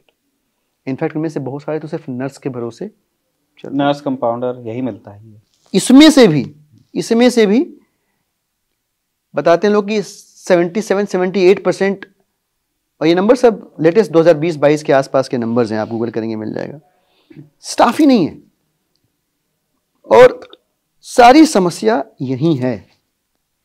आप अगर पिरामिड बनाएं हेल्थ केयर सिस्टम का, तो इस पिरामिड के सबसे नीचे यही वो पीएचसीज हैं जो हेल्थ केयर सिस्टम, जो गड़बड़ होने की वजह से, जहां प्रॉब्लम होने की वजह से ओवरऑल हेल्थ इंफ्रास्ट्रक्चर जो है वो सफिशिएंट नहीं हो पा रहा, वो लगातार अपर्याप्त बना रह रहा है। आज भी अगर आप डाटा निकाल के देखेंगे, तो प्राइवेट और सरकारी अस्पतालों का डाटा निकालेंगे आप, तो मुझे लगता है कि 70 से 72% आज भी जो आउट ऑफ टोटल ओपीडीज जो होती हैं, 70-72% अभी भी प्राइवेट सेक्टर को जाती हैं ओपीडीज, और लगभग 60% के आसपास अभी भी जो एडमिशंस हो रहे हैं वो भी प्राइवेट को जा रहे हैं। बाकी जो बच जाता है वो गवर्नमेंट को जाता है, और वहाँ भी इतना स्ट्रेस है, लोड है कि वहाँ भी सफिशिएंट तरीके से जो है ट्रीटमेंट जो है नहीं मिल पा रहा है, क्वालिटी हेल्थ केयर नहीं मिल पा रहा है।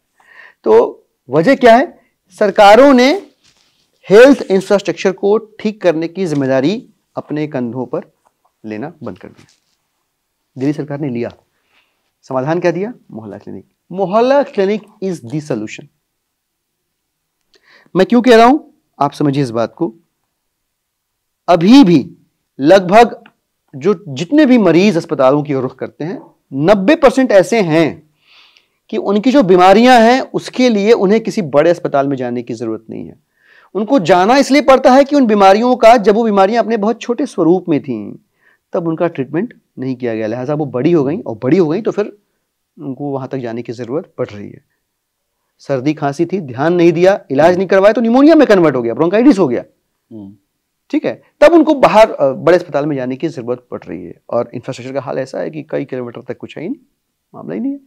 तो हमको एकदम नीचे के लेवल पे जाके समाधान ढूंढना पड़ेगा, और समाधान पीएचसी में है। इनफैक्ट मैं अगर इंडियन कंटेक्स्ट में दिल्ली मॉडल को मैं अगर प्रेजेंट करूं आपके सामने, दिल्ली के अंदर सरकार ने हेल्थ इंफ्रा को इंप्रूव करने के लिए 3 टायर सिस्टम इंट्रोड्यूस किया, जिसमें सबसे नीचे मोहल्ला क्लिनिक है, इसके ऊपर पॉलीक्लिनिक्स है, और उसके बाद फिर बड़े अस्पताल आते हैं। क्या मकसद है इन तीनों लेयर्स का? मकसद ये है, कोई छोटी मोटी बीमारी हुई आपको, खांसी, जुकाम, नज़ला, पेट में दर्द, छोटी, आप काउंटर से दवाई लेने की बजाय, जो दवाई गलत होगी तो आप और बीमार परेशान होंगे, आप अपने पड़ोस के 2-4 किलोमीटर के दायरे में कहीं न कहीं मोहल्ला क्लिनिक होगा, वहाँ जाइए, वहाँ पे एक ट्रेन डॉक्टर है, फार्मासिस्ट है, सारा टेस्ट, सारा 200 के आसपास के टेस्ट हैं, दुनिया भर के इलाज हैं, ये सब कुछ की ज़रूरत पड़ेगी तो टेस्ट करवा के डॉक्टर आपको एकदम सटीक दवाई देगा और आप ठीक हो जाएंगे, और आप फिर जो कुछ भी करना चाहते हैं अपने जीवन में पहले से बेहतर तरीके से कर पाएंगे। यहाँ आपका काम हो गया। यहाँ नहीं संभलता, आप पॉलीक्लिनिक भी जाइए, आपको दांत की समस्या है, आपको कोई स्पेशलाइज्ड डॉक्टर के ट्रीटमेंट की आवश्यकता है, पॉलीक्लिनिक में वो मिलेगा। यहां भी नहीं बनता मामला, तब आप ऊपर, तो आप समझिए कि मोहल्ला क्लिनिक और पॉलीक्लिनिक के लेवल पे ही 90-95% पेशेंट एड्रेस हो गए। तो जो सबसे बड़ी समस्या सरकारी अस्पतालों में आती है वो क्या है? बहुत भीड़ है भाई साहब। LNJP is a brilliant hospital, सब कुछ फ्री है वहाँ पे, लेकिन लोग घबराते क्या है, दिल्ली एक बार बोल दीजिएगा पर्ची नहीं कटाना पड़ेगा, या दवाई के लिए किसी को फ़ोन कर दीजिएगा मिल जाएगा, क्योंकि बहुत लंबी लाइन, भीड़ है।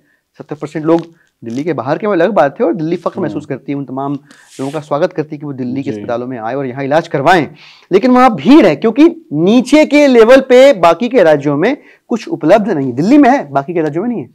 As a result of which Delhi के बड़े बड़े अस्पतालों में 70-75% लोग आउटसाइड ऑफ स्टेट हैं, और 20-25% लोग यहाँ के हैं, क्योंकि यहाँ के लोगों का बहुत सारा काम मोहल्ला क्लिनिक में हो जा रहा है।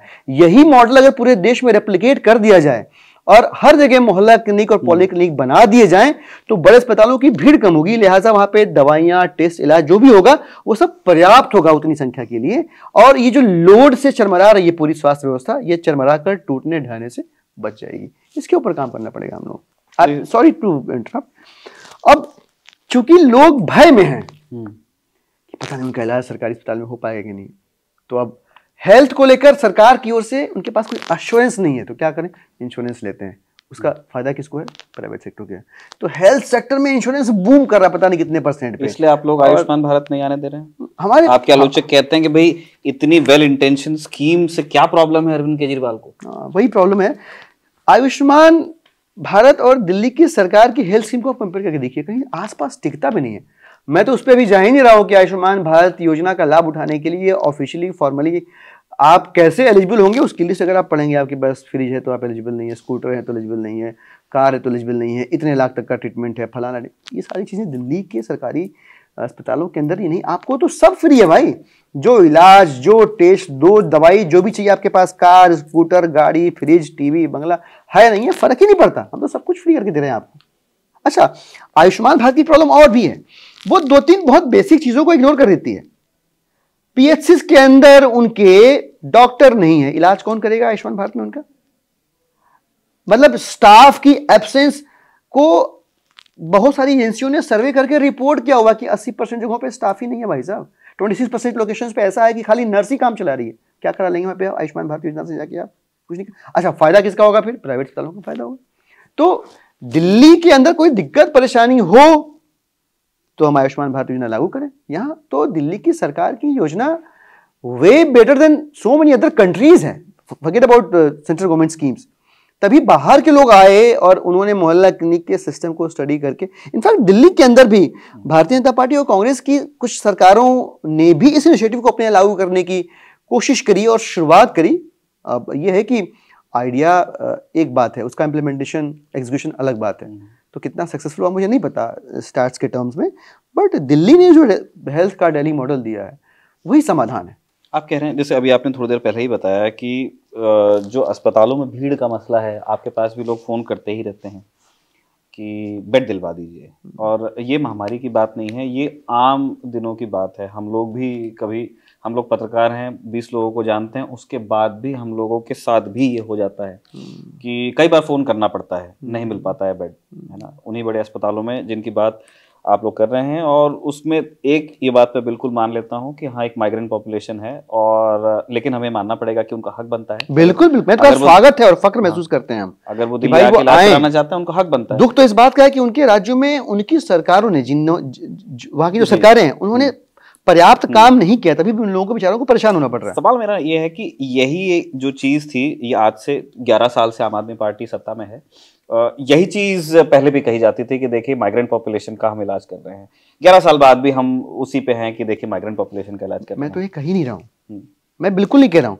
मैं तो ये कह रहा हूँ कि स्टैटिस्टिकली स्पीकिंग संख्या कम ऊपर जाएगी दिल्ली में। स्टैटिस्टिकली स्पीकिंग मैं बता रहा हूँ आपको, और ये एक साथ ये दोनों बातें कह रहा हूँ कि हमें फक्र है, हमें खुशी है, और हम स्वागत करते हैं कि दिल्ली का हेल्थ सिस्टम इतना अच्छा है कि तमाम आसपास के राज्यों के लोग यहाँ पे आते हैं, अपना इलाज करवाते हैं। और दुख इस बात का है कि वहाँ की सरकारों ने उनके लिए कुछ भी नहीं किया। मैं दिगर बात कर रहा हूँ, मैं कह रहा हूँ कि पूरे देश में अगर स्वास्थ्य व्यवस्था को दुरुस्त करना है तो दिल्ली वाले मॉडल को ही लागू करना पड़ेगा, और कोई दूसरा रास्ता चारा नहीं है। इस मॉडल का जो अभी तक क्या आपने एग्जीक्यूशन देखा है, उसमें किसी सुधार की गुंजाइश आपको फील्ड से फीडबैक आया? क्या मोहल्ला क्लिनिक हम कर रहे हैं लेकिन इसमें ये दिक्कत आ रही है? हाँ बिल्कुल, कई बार पॉलिटिकल इंटरवेंशंस की वजह से चीज़ें गड़बड़ हुई हैं। जैसे अब अस्पतालों के अंदर कई बार अब चूंकि भारतीय जनता पार्टी अपोजिशन की पार्टी है और they have appointed honourable LG of the state of Delhi, ऐसा हुआ कि अब उनको पसंद नहीं आया, नाराज़ हो गए। तो अस्पतालों के अंदर जो बंदा काउंटर पे बैठ के आपकी एंट्री करता है, उसकी सैलरी रोक दी।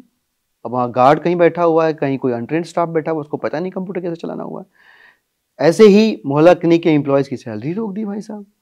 तो इस तरह की दिक्कतें पैदा करके इनके पीछे की वजह आप ढूंढेंगे तो सिर्फ पॉलिटिकल वजह है कि वो नहीं चाहते कि ये जो सफलता मिली है इस क्षेत्र में, जिसका लाभ दिल्ली की जनता को मिल रहा है, वो मिलता रहे। वो तो कह रहे हैं कि आपने विधि का पालन नहीं किया है, पूरे लॉफुल प्रोसीजर से आपकी हायरिंग है। मैं कह रहा हूँ मान लीजिए, इलाज है भाई, लोग मर रहे हैं। आपने अगर किसी की सैलरी नहीं दी है, वो किसी को निकाल दिया नौकरी से और वो वहाँ पे रहा होता तो किसी की जान बचाता। आपकी सियासत, आपका सिस्टम किस लिए है? इस देश के, दिल्ली के लोगों की सेवा करने के लिए। फर्स्ट करो दिलीप पांडे को, बोलो भाई ये ठीक कर लो, इसको कर देते हैं। नहीं, रोक दिया भाई। हम लड़ रहे हैं, झगड़ रहे हैं, विरोध कर रहे हैं, तब भी आपको बात समझ में नहीं आ रही। तो ये तो जताता है कि आप चाहते नहीं हैं कि दिल्ली के लोगों को, दिल्ली की सरकार, अरविंद केजरीवाल जी की सरकार की जो प्रो पीपल पॉलिसीज हैं उसका फ़ायदा मिलेगा। फ़ायदा मिलेगा तो आपको पता है कि वो बार बार उन्हीं को इलेक्ट करते रहेंगे। तो ये सब कुछ तो पॉलिटिकली इंटेंडेड है, वो पब्लिक को भी समझ में आ रहा है और जो देख रहा है सबको समझ में आ रहा है। लेकिन इसमें वो कामयाब नहीं हुए, ये हमने इंश्योर किया। एक चीज़ और है, जैसे जो चीज़ आप इंश्योरेंस के बारे में कह रहे थे, वो चीज़ मुझे आरटीई को लेके भी लगती है कि जो पैसा सरकार को खुद खर्च करना चाहिए था अपने संस्थानों पे, वो फिर प्राइवेट स्कूलों की फीस भरने में जा रहा है ना। इंश्योरेंस को लेके भी आप अभी यही कह रहे थे। तो आप हेल्थ सेक्टर की फंडिंग को लेकर के आपके किस तरह के विचार हैं? हमने तो सबसे ज़्यादा फंडिंग दिल्ली के अंदर, जब हम आए थे, मुझे एग्जैक्ट नंबर्स तो नहीं याद, बट मुझे लगता है कि पहली ही सरकार में 3-1 हज़ार करोड़ रुपए के आसपास की फंडिंग थी और उसके बाद हमने बजट बढ़ा के ऑलमोस्ट उसको डबल कर दिया। तो हमने तो टोटल बजट का एक बड़ा हिस्सा, जो कहते हैं 25% के आसपास, एजुकेशन पे खर्च किया। उसके बाद जो second biggest chunk that we spend, it has always been on health sector, और उसका परिणाम भी देखने को मिला। एग्जिस्टिंग हॉस्पिटल्स के इंफ्रास्ट्रक्चर को हमने इम्प्रूव किया, मोहल्ला क्लिनिक बनाए, और आप देखिएगा अगले 2 सालों में thousands of beds through new hospitals आपके सामने होंगे। इनफैक्ट LNJP हॉस्पिटल्स का इंफ्रास्ट्रक्चर ऑलमोस्ट डबल से भी ज़्यादा किया जा रहा है। मुझे लगता है कि देश में सबसे बड़ा अस्पताल होगा आने वाले दिनों में। और इसके अलावा दिल्ली के अलग अलग हिस्सों में 5 नए और बहुत बड़े बड़े अस्पताल ऑलरेडी बन रहे हैं। ये सारा एडिशन एक बहुत अमेजिंग बूस्ट देगा दिल्ली के हेल्थ स्ट्रक्चर, इंफ्रास्ट्रक्चर को। देखिए, ये बूस्ट वाली बात अच्छी है, आप लोग ज़रूर करें, आप करें या जो भी चुनाव जीते वो करें। एक चीज़, एक शिकायत की तरह, मतलब लोग अपने अनुभव में भी देखते हैं, यहाँ से बहुत दूर नहीं है एम्स, तो वो चौराहा बड़ा दिलचस्प है। उसके बाएं, मतलब अगर आप नोएडा से जा रहे हैं तो मैं यहीं रहता हूँ, तो बाएं हाथ पे आपका एम्स है, तो वो एक दुनिया है, और दाएं हाथ पे सफदरजंग है, वो एक दूसरी दुनिया है। वो गैप इन 11 सालों में ब्रिज ही नहीं हो पाया। मतलब मैं उस स्पेशलिटी की बात नहीं कर रहा हूँ कि एम्स की तरह का इलाज सफदरजंग में भी हो जाए, लेकिन बहुत बेसिक चीज़ें, जो बेसिक साफ सफाई है, जो एक बेसिक इलाज है, सफदरजंग में बहुत धक्के खाने पड़ते हैं लोगों को। दोनों जगह पे सफदरजंग में भी धक्के खाने पड़ते हैं और एम्स में भी धक्के खाने पड़ते हैं। इनफैक्ट कोविड के दौरान तो बहुत सारी अजीबोगरीब स्टोरी सुनने को आई कि बेड है पर दे नहीं रहे हैं, बता नहीं रहे हैं, रिपोर्ट नहीं कर रहे हैं कि बेड्स अवेलेबल हैं, वीआईपीज़ के रखे हुए, इस तरह की भी तमाम चीज़ सुनने में आई। मैं उस पर नहीं जा रहा हूँ, बट पॉइंट ये है कि एम्स और सफदरजंग दोनों ही सेंट्रल गवर्नमेंट के हॉस्पिटल्स हैं और इन दोनों में ही धक्के खाने पड़ते हैं। मैं आपको बताऊँ, हम लोग क्या करते हैं, हर साल जो है ना, नया साल हम एम्स के आसपास जो फुटपाथ पे मरीजों के तीमारदार होते हैं उनके साथ बिताते हैं, उनको थोड़ा सा लाइट फील कराने की कोशिश करते हैं लाइव म्यूज़िक वगैरह के थ्रू। और हमने इसकी शुरुआत 2012-13 में करी थी और कोविड में रुक गया ये सिलसिला, 13 में हमने स्टार्ट किया था। एंड ट्रस्ट मी, जो सिचुएशन वहाँ पे है आज स्थिति है कि अगर आप इसको जानते नहीं तो भूल जाइए कि आपको कोई बेहतर इलाज वहाँ पे मिल सकता है। वजह वही है, सारी भीड़ दुनिया की उठ के वहीं पे आ जा रही है। मैं ब्लेम नहीं कर रहा हूँ, मैं आप देखिएगा तो LNJP हॉस्पिटल दिल्ली गवर्नमेंट का हॉस्पिटल है, वहाँ भी सब कुछ फ्री है और वहाँ पे बिना किसी को जाने थोड़ा सा समय लगेगा, बट आपको दवाई मिलेगी, इलाज मिलेगा, टेस्ट मिलेगा, सब कुछ मिलेगा, किसी जाने की भीड़ वहाँ भी है।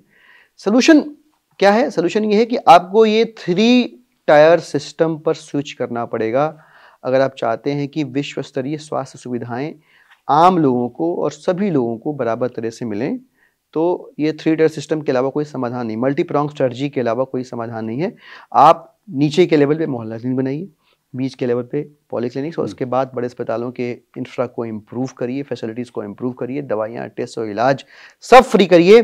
प्राइवेट अस्पताल या चैरिटी इस देश की स्वास्थ्य समस्याओं का जवाब नहीं है, सरकार को आगे आना पड़ेगा। अभी तक सरकारों ने आनाकानी करी है। दिल्ली की सरकार ने जो नज़ीर कायम करी है, जो बेंचमार्क स्टैब्लिश किया है, उसे बाकी की सरकारों को और केंद्र सरकार को सीखना चाहिए। राइट टू हेल्थ लाने से कुछ होगा? बिल्कुल होगा। इनफैक्ट ये तो मुझे लगता है कि राइट टू लिव और राइट टू हेल्थ दोनों इतने ज़्यादा करीब है कि इनमें कोई अंतर ही नहीं होना चाहिए। Right to health is almost as same as right to live. Right to live सबके पास है ही।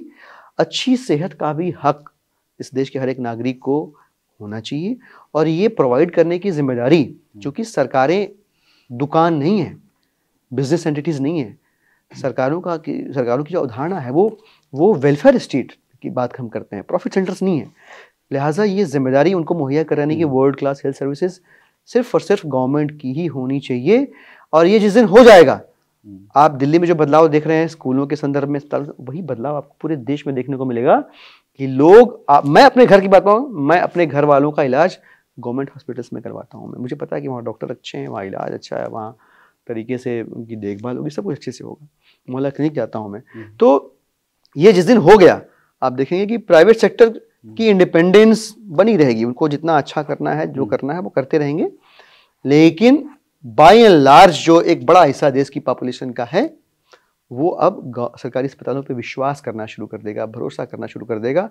और हेल्थ केयर फैसिलिटीज को लेकर उनके मन में जो एश्योरेंस डेवलप होगा, उससे आप देखेंगे कि लोग इंश्योरेंस से मुंह मोड़ेंगे और एश्योरेंस की तरफ अपना रुख करेंगे। एक और चीज़ है, जैसे एक तो हेल्थ सिस्टम जिस तरह से आप लोग उसको रिशेप करने की बात कर रहे हैं, इनफैक्ट आप देखेंगे हिंदुस्तान में जिस तरह से हेल्थ सेक्टर को इमेजिन सरकार ने किया, वो वही है जिसको आप अलग शब्दों में लागू करने की कोशिश कर रहे हैं। वो PHCs की बात कर रहे हैं, आप मोहल्ला क्लिनिक की बात कर रहे हैं, और फिर वहां से टर्शरी केयर तक आप जाते हैं। दोनों में डिफरेंस है। मैं आपको बताऊं, PHC is not equivalent to मोहल्ला क्लिनिक, although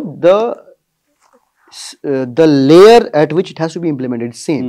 हम एकदम स्मॉलेस्ट यूनिट पे जाके बात कर रहे हैं, कॉन्सेप्ट की मैं बात कर रहा था। बट प्रॉब्लम क्या है समझिए, मोहल्ला clinic such an innovative. Delhi के अंदर भी पहले, हमारे आने के पहले, अगर आपको एक PHC यूनिट स्टैब्लिश करनी है as per the central government norms, आपको 5 करोड़ रुपए खर्च करने पड़ते हैं। 5 करोड़ रुपए। मोहल्ला क्लिनिक कितने बनता है? 20 लाख रुपए मोहल्ला क्लिनिक बनता है। एयर कंडीशनड मोहल्ला क्लिनिक, जहाँ पे एक डॉक्टर, एक फार्मासिस्ट और एक और MTS स्टाफ है, और जहाँ लगभग 200 टेस्ट फ्री होते हैं, सारा इलाज फ्री है, और उस मोहल्ला क्लिनिक में जो बीमारियों का इलाज होता है उसकी दवाइयाँ भी मुफ्त है। ये सब कुछ एब्सेंट है PHCs के अंदर। तो खाली बिल्डिंग ईंट दीवारों से नहीं, नीयत से और इस तरह के इनोवेटिव आइडिया से सोल्यूशन निकलता है, जिसको स्वीकार करने के मोड में अगर सरकारें आ जाएंगी तो चीज़ें ठीक हो जाएंगी, और डिनायल मोड में रहेंगी तो जो चल रहा है वो चल ही रहा है। कुछ रेयर बीमारियां हैं जो बहुत ही कम देखने को मिलती हैं दुनिया ही भर में। हिंदुस्तान में भी कम ही केसेस आते हैं, लेकिन फिर तब जिस लेवल का अटेंशन चाहिए होता है और जिस लेवल के दवाइयाँ चाहिए होती हैं उसमें करोड़ों रुपए पे खर्च होते हैं कई बार। उनको लेकर के कोई प्लान्स हैं आम आदमी पार्टी के? बिल्कुल, मैं आपको बताऊं, ऐसी एक बीमारी है, आप अगर जिक्र कर रहे हैं तो चूंकि मैं इन्वॉल्व रहता हूं, हमारे आम आदमी पार्टी की राज्यसभा सांसद संजय सिंह जी हमारे बड़े भाई हैं, हम दोनों ही लगे रहते हैं। हम दोनों में एक चीज़ बहुत कॉमन है कि इलाज की अगर बात है तो सब छोड़ के उसको पहले ठीक करना है, किसी को अगर ज़रूरत है तो। SMA ऐसी एक बीमारी है, SMA टाइप 1, टाइप 2, टाइप 3, और करोड़ों रुपए का इंजेक्शन आता है, 14-15 करोड़ रुपए का इंजेक्शन आता है SMA का, तमाम सब्सिडीज़ के बावजूद ये सिचुएशन है। और इस बात को लेकर हमारे आदरणीय संजय सिंह जी ने राज्यसभा में सरकार के सामने इस बात को रखा है कि भाई ये बीमारी और इसकी तरह की और भी बीमारियां जहाँ पे इलाज इतना महंगा है कि किसी भी आम आदमी के खास आदमी थोड़ा होगा अगर उसके बस में भी नहीं है इस तरह के इंजेक्शंस को अफोर्ड कर पाना, वो सड़क पे आ जाएगा, बर्बाद हो जाएगा और जान नहीं बचा पाएगा जिसको वो प्यार करता है।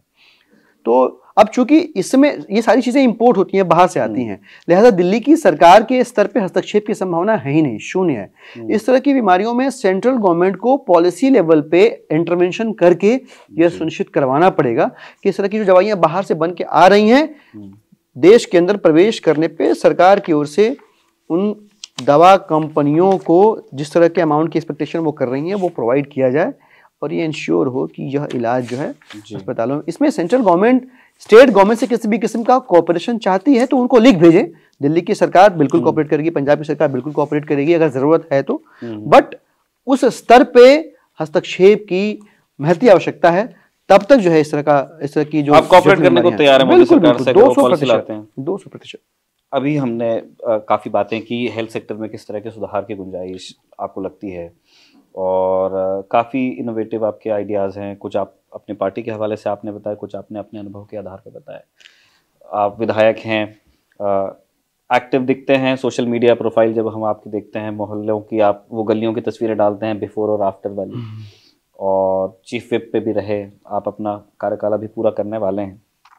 बावजूद इन सारी चीज़ों के एक ट्वीट आता है आपके हैंडल से 6 तारीख को, 6 दिसंबर को, जिसमें ऐसा लिखा जाता है कि अब आप नई जिम्मेदारियों के लिए खुद को तैयार कर रहे हैं, पार्टी के प्रति समर्पित रहेंगे। इस तरह के ट्वीट्स जनरली तब आते हैं जब टिकट कट जाता है। जिन लोगों को डाउट था वो कंफर्म हो गया जब वही सुरेंद्र पाल सिंह बिट्टू पार्टी में इंडक्ट हो गए, जिनको आपने 24,000 की लीड से हराया था, जो 3 पार्टियां बदल चुके हैं। तो ये थोड़ा समझाइए कि इतने आप सॉफ्ट स्पोकन हैं, इतना आप पढ़े लिखे हैं, करियर छोड़ वोड़ के आए हैं, इतनी सारी जिम्मेदारियां निभा चुके, इतने आइडियाज आपके अच्छे हैं, फिर क्या हो गया? ये इस सवाल के जवाब के 2 पहलू हैं। एक पहलू तो ये कि इस पार्टी का मकसद क्या है, इस पार्टी के बनने का, इस पार्टी के होने का मकसद क्या है, कि इस पार्टी के होने की वजह से जो व्यवस्था कायम हो, उस व्यवस्था के ज़रिए आम लोगों की ज़िंदगी बेहतर हो। ये कोर ऑब्जेक्टिव है इस पॉलिटिकल। अगर ये नहीं हो पाता तो आम आदमी पार्टी टोपी, डंडा, झंडा, बैनर, स्लोगन, नेता, मंच, किसी भी चीज़ का कोई मतलब, कोई मायने नहीं। और मैं आपको एक वाकया याद दिलाऊंगा 2015 के बाद की बात। 2015 में हम लोग बोलते थे अक्सर डिबेट्स वगैरह में, हमारी सरकार की पॉलिसीज प्रो पीपल गवर्नेंस पे हम लोग फोकस्ड हैं, आम आदमी की सरकार, आम आदमी की तो मैंने अरविंद जी से पूछा, CM सर से पूछा कि सर ये बताइए कि मतलब क्या है प्रो पीपल गवर्नेंस का मतलब क्या है? तो उन्होंने बड़ा एक सहज सा जवाब दिया और वो मेरे को समझ में आ गया अच्छे से, और मैं आज तक उस जवाब से कन्विंस हूँ।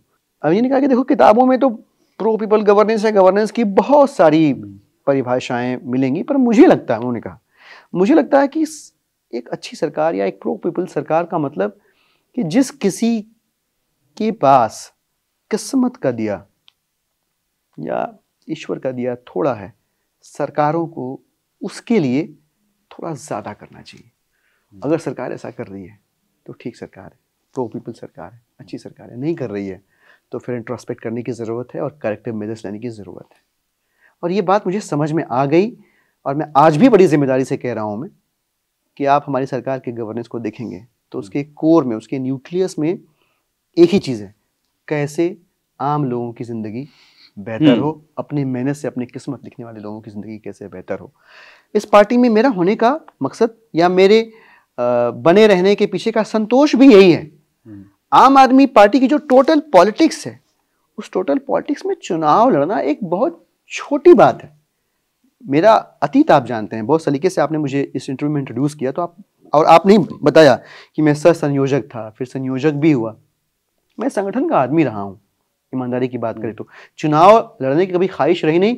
एक चुनाव लड़ा, हार गया तो अरविंद जी ने कहा कि बस जीत के भी देख लो भाई, करो, तो लड़ लिया दोबारा विधानसभा चुनाव तो जीत भी लिया। तो अब मैं तो बल्कि अपने आप को सौभाग्यशाली मानता हूँ कि मेरे पास टेबल के दोनों तरफ होने का तजुर्बा है। इस तरफ भी होके देख लिया और उस तरफ भी, लड़ा के भी देखा, लड़के भी देखा, हार के भी देखा, जीत के भी देखा। और पार्टी बड़ी चीज है, बरगद है, बट वृक्ष है। इस पार्टी ने मुझे कुछ और नई जिम्मेदारियों के लिए इस समय को उपयुक्त माना कि भाई इस समय इनका पीछे हटना, पीछे होना जरूरी है और वो जिम्मेदारियां मुझे मिलेंगी और मैं उनको पूरा करूंगा। पार्टी का जो भी आदेश होगा इसमें कोई संशय, दुविधा, कन्फ्यूजन नहीं है। और मैंने आपको बताया ना कि यहाँ होकर सुख थोड़ा सा कम है पर संतोष बहुत ज़्यादा है। यह संतोष ही यहाँ बने रहने की वजह है। सुरेंद्र जी के आने से संतुष्ट हैं आप? हाँ हाँ, क्योंकि आए कोई भी काम तो आम आदमी पार्टी की नीतियों पे करना पड़ेगा। बस के ड्राइवर, बस पे लिखा हुआ आम आदमी पार्टी और बस के ड्राइवर है अरविंद केजरीवाल जी, तो जो उस बस में सवार हुआ वो कहाँ जाएगा? जहाँ अरविंद केजरीवाल जी इस बस को लेकर जाएंगे। उनसे मुलाकात तो होती ही रहती होगी आपकी सुरेंद्र जी से? जी बिल्कुल, एक दो बार पता चला आपको कि उनको पार्टी में इंडक्ट किया जा रहा है? मुझे उनकी ज्वाइनिंग के काफ़ी पहले ही पता चल गया था और मैंने बता दिया था। और आपको कब पता चल गया था कि टिकट रिपीट? काफ़ी पहले बता दिया गया था। और ज्वाइनिंग के कुछ दिन पहले मैंने सहर्ष स्वेच्छा से ट्वीट करके ये सूचना सबको दी कि मैं आगामी पार्टी द्वारा दी जाने वाली नई जिम्मेदारियों के लिए खुद को प्रिपेयर कर रहा हूँ और जो भी काम होगा वो करूँगा मैं।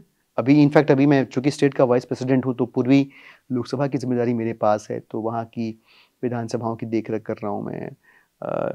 पार्टी ने मुझे बाइट्स वाइट्स देने के लिए भी जिम्मेदारी दे रखी है, वो भी करता रहता हूँ। इसके अलावा कुछ और भी रचनात्मक काम होते हैं जहाँ पार्टी मुझे इन्वॉल्व करती है, वो भी करता हूँ मैं।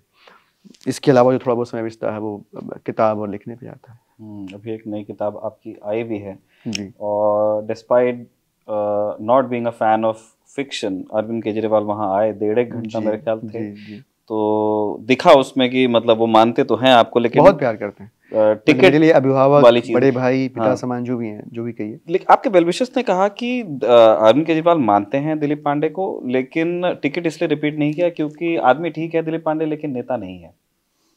अब नेता की क्या परिभाषा है? जो चुनाव जीत सके, जिस परिभाषा पे अरविंद केजरीवाल टिकट बांट रहे हैं, विनेबिलिटी पे बड़ा फोकस है, आप लिस्ट देखेंगे तो। हाँ, नहीं, मैं वही कह रहा हूँ कि नेता की क्या परिभाषा है। मैं आपको बताऊँ, जैसे अब एक साइकोलॉजिस्ट है, मैं नाम भूल रहा हूँ, ऑलपोर्ट थे या पता नहीं क्या थे, वो कहते थे कि नेता किसी समूह का वह व्यक्ति होता है जो समूह को प्रभावित करता है लेकिन समूह से प्रभावित नहीं होता। ये एक डेफिनेशन है नेता की।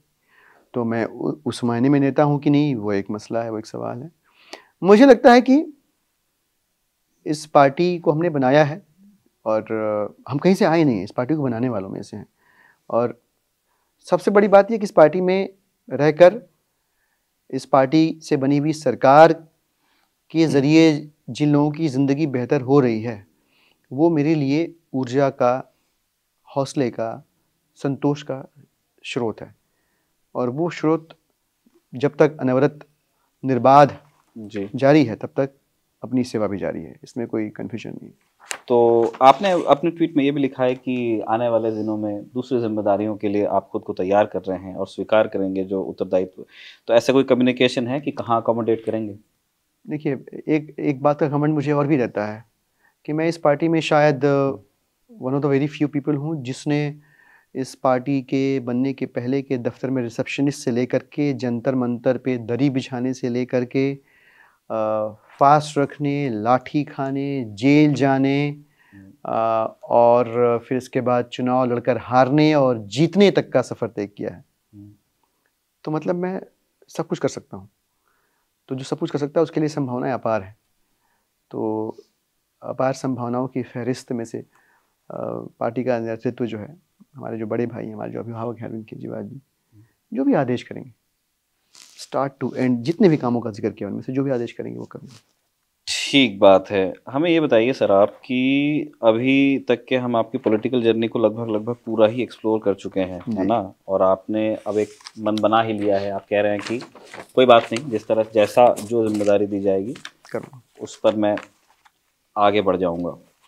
और आप अपनी पार्टी का काम भी देख रहे हैं, है ना, अपनी पार्टी की इकाई के आप डिप्टी प्रेसिडेंट हैं दिल्ली स्टेट में। आप लोगों का क्या रीडिंग है चुनाव का? किसी नंबर को एम कर रहे हैं आप लोग? नहीं, नंबर तो वो एम करे जिसको डाउट हो कि वो पास होगा कि नहीं होगा। हम टॉप करेंगे।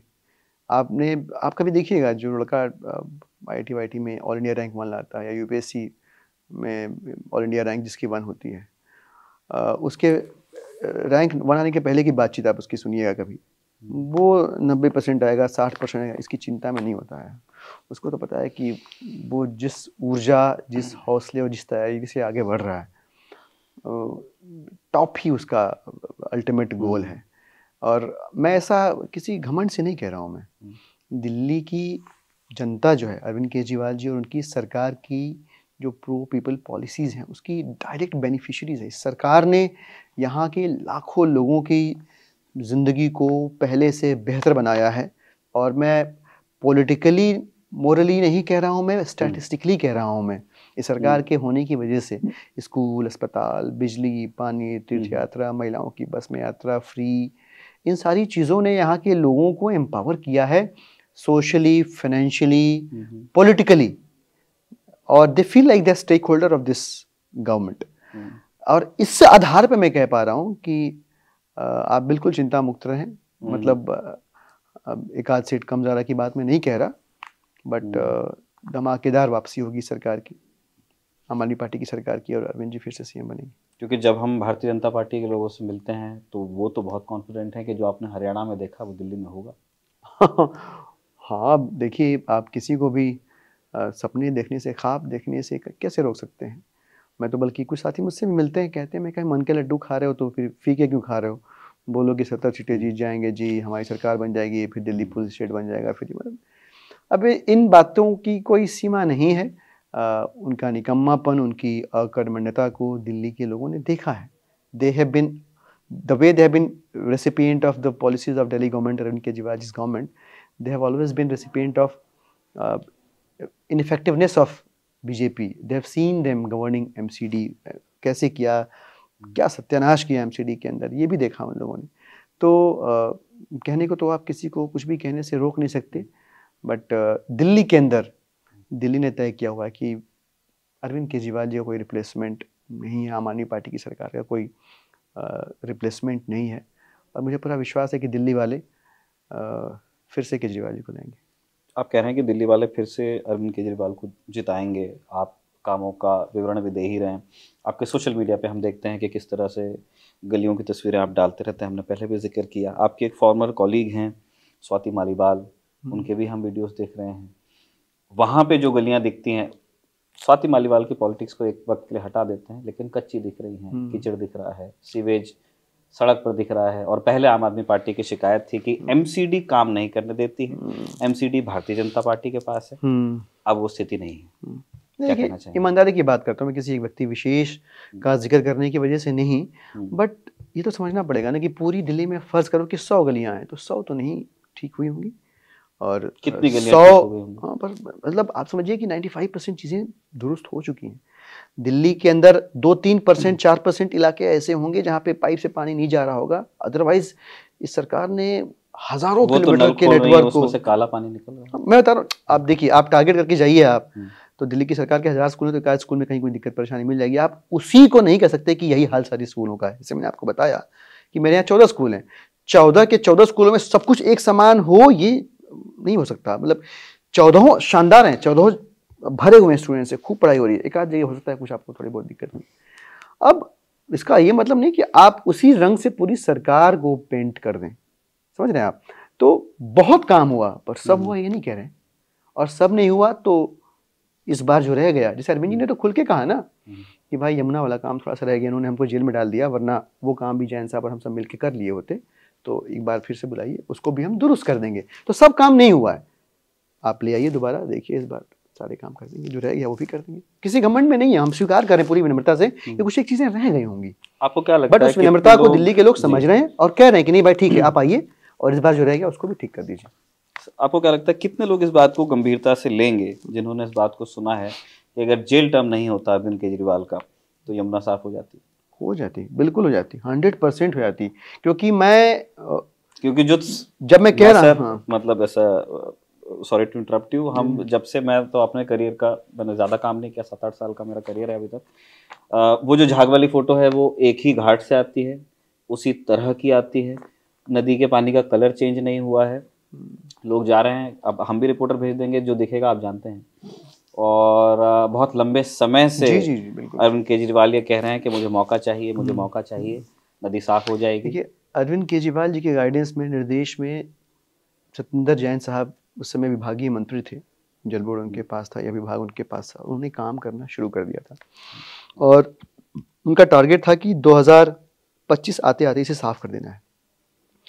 जैन साहब और उनके पूरे सिस्टम को, जब जैन साहब को जेल में डाला गया, पूरे सिस्टम को कोलैप्स करके ये मैसेज दिया गया, कुछ भी करोगे तो तुमको निपटा दिया जाएगा। देखो, तुम्हारे बेवजह बिना आरोप सबूत के तुम्हारे मंत्री को हमने जेल की सलाखों के पीछे भेज दिया। मोदी सरकार को इस बात से प्रॉब्लम थी कि आप लोग यमुना साफ कर रहे हैं? बिल्कुल प्रॉब्लम थी उनको। अगर आप, हालांकि वो अपने हिस्से का काम नहीं कर पा रहे हैं, गंगा जी साफ नहीं हो पा रही, हजारों करोड़ रुपया खर्चा हो चुका उसके ऊपर, और आप दुनिया भर की RTIs आपको सोशल मीडिया पर फ्लोट करती हुई दिख जाएंगी कि कैसे गंगा सफाई अभियान के नाम पर मीटिंगों में चाय नाश्ते उड़ाए जा रहे हैं, अधिकारी और नेता और मंत्री सब ऐश कर रहे हैं, सब हो रहा है वहाँ पे। जमुना जी को साफ करने के ऊपर अरविंद केजरीवाल जी ने बहुत गंभीरता से प्रयास शुरू कर दिए थे। जहाँ जहाँ से इसमें वेस्ट मर्ज होता था, उनको सोर्स पे ट्रीट करने के ऊपर काम शुरू हो गया। कई सारी लोकेशंस पे STPs लगा के और जो सीवर है उसको ट्रीट करने के ऊपर काम शुरू हुआ था, लेकिन वो सारे STPs लग ही नहीं पाए। कुछ जगह पे लग पाए, कुछ जगह पे नहीं लग पाए, क्योंकि प्रोजेक्ट कोलैप्स करवा दिया गया मंत्री को जेल में डाल के। ये काम नहीं हो पाया, और इस काम के न हो पाने के बाद हमने कोई ब्लेम गेम नहीं खेला। अरविंद केजरीवाल जी ने, हम सब लोगों ने विनम्रतापूर्वक स्वीकार करते हुए ये कहा कि भाई ये रह गया, रह जाने के पीछे की वजह कि सबको उठा उठा के जेल में डाल दिया। हमारे काम करने वाले जो हाई परफॉर्मेंस मिनिस्टर थे, पार्टी के पहली कतार के नेता थे, सब जेल में डाल दिए गए।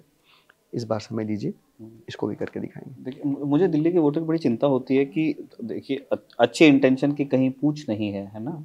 आप कह रहे हैं कि यमुना साफ आप लोग करना चाहते हैं तो आपको वो नहीं करने दे रहे, वो कह रहे हैं हम इंश्योरेंस देना चाहते हैं तो आप नहीं देने दे रहे हैं, है ना। तो लोग अब इसका हिसाब करेंगे कि किसकी इंटेंशन क्या है। और ये ठीक उसी प्रकार से है जिस प्रकार से किसानों वाला बिल सेंट्रल गवर्नमेंट लेके आई थी, कह रहे थे कि हम किसानों के फायदे के लिए लाना चाह रहे हैं ये बिल, जबकि एक भी किसान ये नहीं करता कि भाई मुझे इस फायदे की जरूरत है, फिर भी ला रहे हैं। वैसे ही वो जबरदस्ती हमको आयुष्मान चिपकाना चाहते हैं, इंश्योरेंस चिपकाना चाहते हैं, इसकी जरूरत नहीं है। दिल्ली की सरकार सक्षम है, दिल्ली की जनता के आशीर्वाद से, कि वो उनकी समस्याओं के समाधान उनके साथ बैठ के ढूंढे, निकाले और उनको एक बेहतर जिंदगी दे। जी, आपने कहा कि आप कॉन्फिडेंट हैं विक्ट्री के लिए और अरविंद केजरीवाल मुख्यमंत्री बनेंगे, तो आतिशी मार्लेना जी का क्या होगा?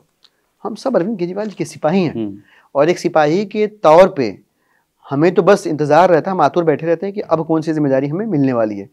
जो भी जिम्मेदारी मिलेगी, हमारा मकसद सिर्फ एक है, अपना 100% देकर ये इंश्योर करना कि इससे दिल्ली की जनता को लाभ मिले, उनकी ज़िंदगी बेहतर हो। अब वो आतिशी मार्लेना जी हैं, वो सौरभ भारद्वाज जी हैं, वो संजय सिंह जी हैं, कि वो दिलीप पांडे जी हैं, ये मैटर नहीं करता। हम सारे सियासत को सेवा का जरिया मानते हैं, और जो भी आदेश पार्टी का होता है हम उसको पूरा करने के लिए आतुर तत्पर रहते हैं। आने वाले दिनों में यही होगा। ठीक है। एक मुझे आम आदमी पार्टी के डिप्टी हेड के हैसियत से आपसे एक और चीज़ पर जवाब चाहिए जो इलेक्शन से संबंधित है। इंडिया ब्लॉक में बड़ी कोशिश हुई साथ आने की, लेकिन अब हम देख रहे हैं कि दिल्ली में तो कांग्रेस अपना पूरा कैंपेन चला रही है विद फुल फोर्स, आप लोग चला रहे हैं with full force. Arvind Kejriwal के खिलाफ संदीप दीक्षित खड़े हैं और वो भी अच्छा चुनाव लड़ने के मूड में हैं। क्या कोई बातचीत हुई थी कांग्रेस से और कहाँ बात खराब हो गई थी? नहीं, मुझे तो इस बात की जानकारी नहीं। मैं ऑफिशियली इंडिया ब्लॉक की तरफ से कोई भी स्टेटमेंट देने के लिए तैयार नहीं हूँ, लेकिन एक चीज़ तयशुदा है कि इस चुनाव में दो पार्टियां ऐसी हैं जिनका कोई नुकसान नहीं है। एक पार्टी है आम आदमी पार्टी, जिसका कोई नुकसान नहीं है, पिछली बार 62 सीटें आई थी, हो सकता है 2-4 ज़्यादा आ जाएं, तो कोई नुकसान नहीं है। हो सकता है 2-4 ज़्यादा आ जाएं, कोई नुकसान नहीं है। एंटी इनकम्बेंसी 62 भी आ गई तो भी कोई नुकसान नहीं है, एक आध कम आ जाए तो भी कोई नुकसान नहीं है भाई। 62 में 60 भी आए तब भी कोई नुकसान नहीं है। तो एक पार्टी तो आम आदमी पार्टी है, और दूसरी पार्टी है कांग्रेस पार्टी, उनका भी कोई नुकसान नहीं। पहले भी जीरो थे, उसके पहले भी जीरो थे, इस बार भी जीरो रहेंगे। काफ़ी आपने कॉन्फिडेंट होकर उनका भी बात कोई कही है। नुकसान नहीं। ठीक है, आपने सारे हमारे सवालों के जवाब दिए, अपनी ज़ाती ज़िंदगी के बारे में बताया, अपनी पॉलिटिक्स के बारे में बताया, स्वास्थ्य को लेके जो आप कहना चाहते थे वो, और बड़े तसल्ली बख्श तरीके से। मुझे बहुत अच्छा लगा आपसे बात करके। कुछ जो हमारे ऐसे साथी हैं जो लंबी बातचीत प्रोसेस कर नहीं पाते हैं या उतना धीरज उनमें नहीं है, तो उनके लिए एक रैपिड फायर राउंड भी हमने रखा हुआ है। रैपिड फायर पे हम जा रहे हैं। कुछ लोगों के नाम हम पढ़ते हैं यहाँ से, और फिर आप एक लाइन में जवाब देने की कोशिश कीजिएगा कि आप इनके बारे में क्या सोचते हैं। पहला नाम है अन्ना हजारे का। मौन। मौन, ठीक है, आपका राइट है। आप, हम सवाल चुन सकते हैं, आप जवाब चुनिए। दूसरा नाम है Sheila Dikshit. She governed for 3 terms gracefully, but people of Delhi were not satisfied, and probably they wanted a change and they got it. Doctor Manmohan Singh. एक ऐसा लॉस जो प्रॉब्ली देश शायद कभी रिकवर नहीं कर पाएगा।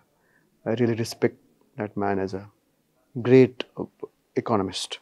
एक कवि हमारे इस फ्रेम में हमारे मेहमान हैं और लगातार लिखते रहते हैं। अभी आपकी किताब भी आई है गुलाबी खंजर, और कविताएं भी आपकी हमारे दर्शक देखते रहते हैं। एक आपके साथी कवि रहे हैं कुमार विश्वास। शुभकामनाएं। उनकी कविताओं को पढ़ते हैं आप? समय नहीं मिल पाता। समय नहीं मिल पाता है, ठीक है।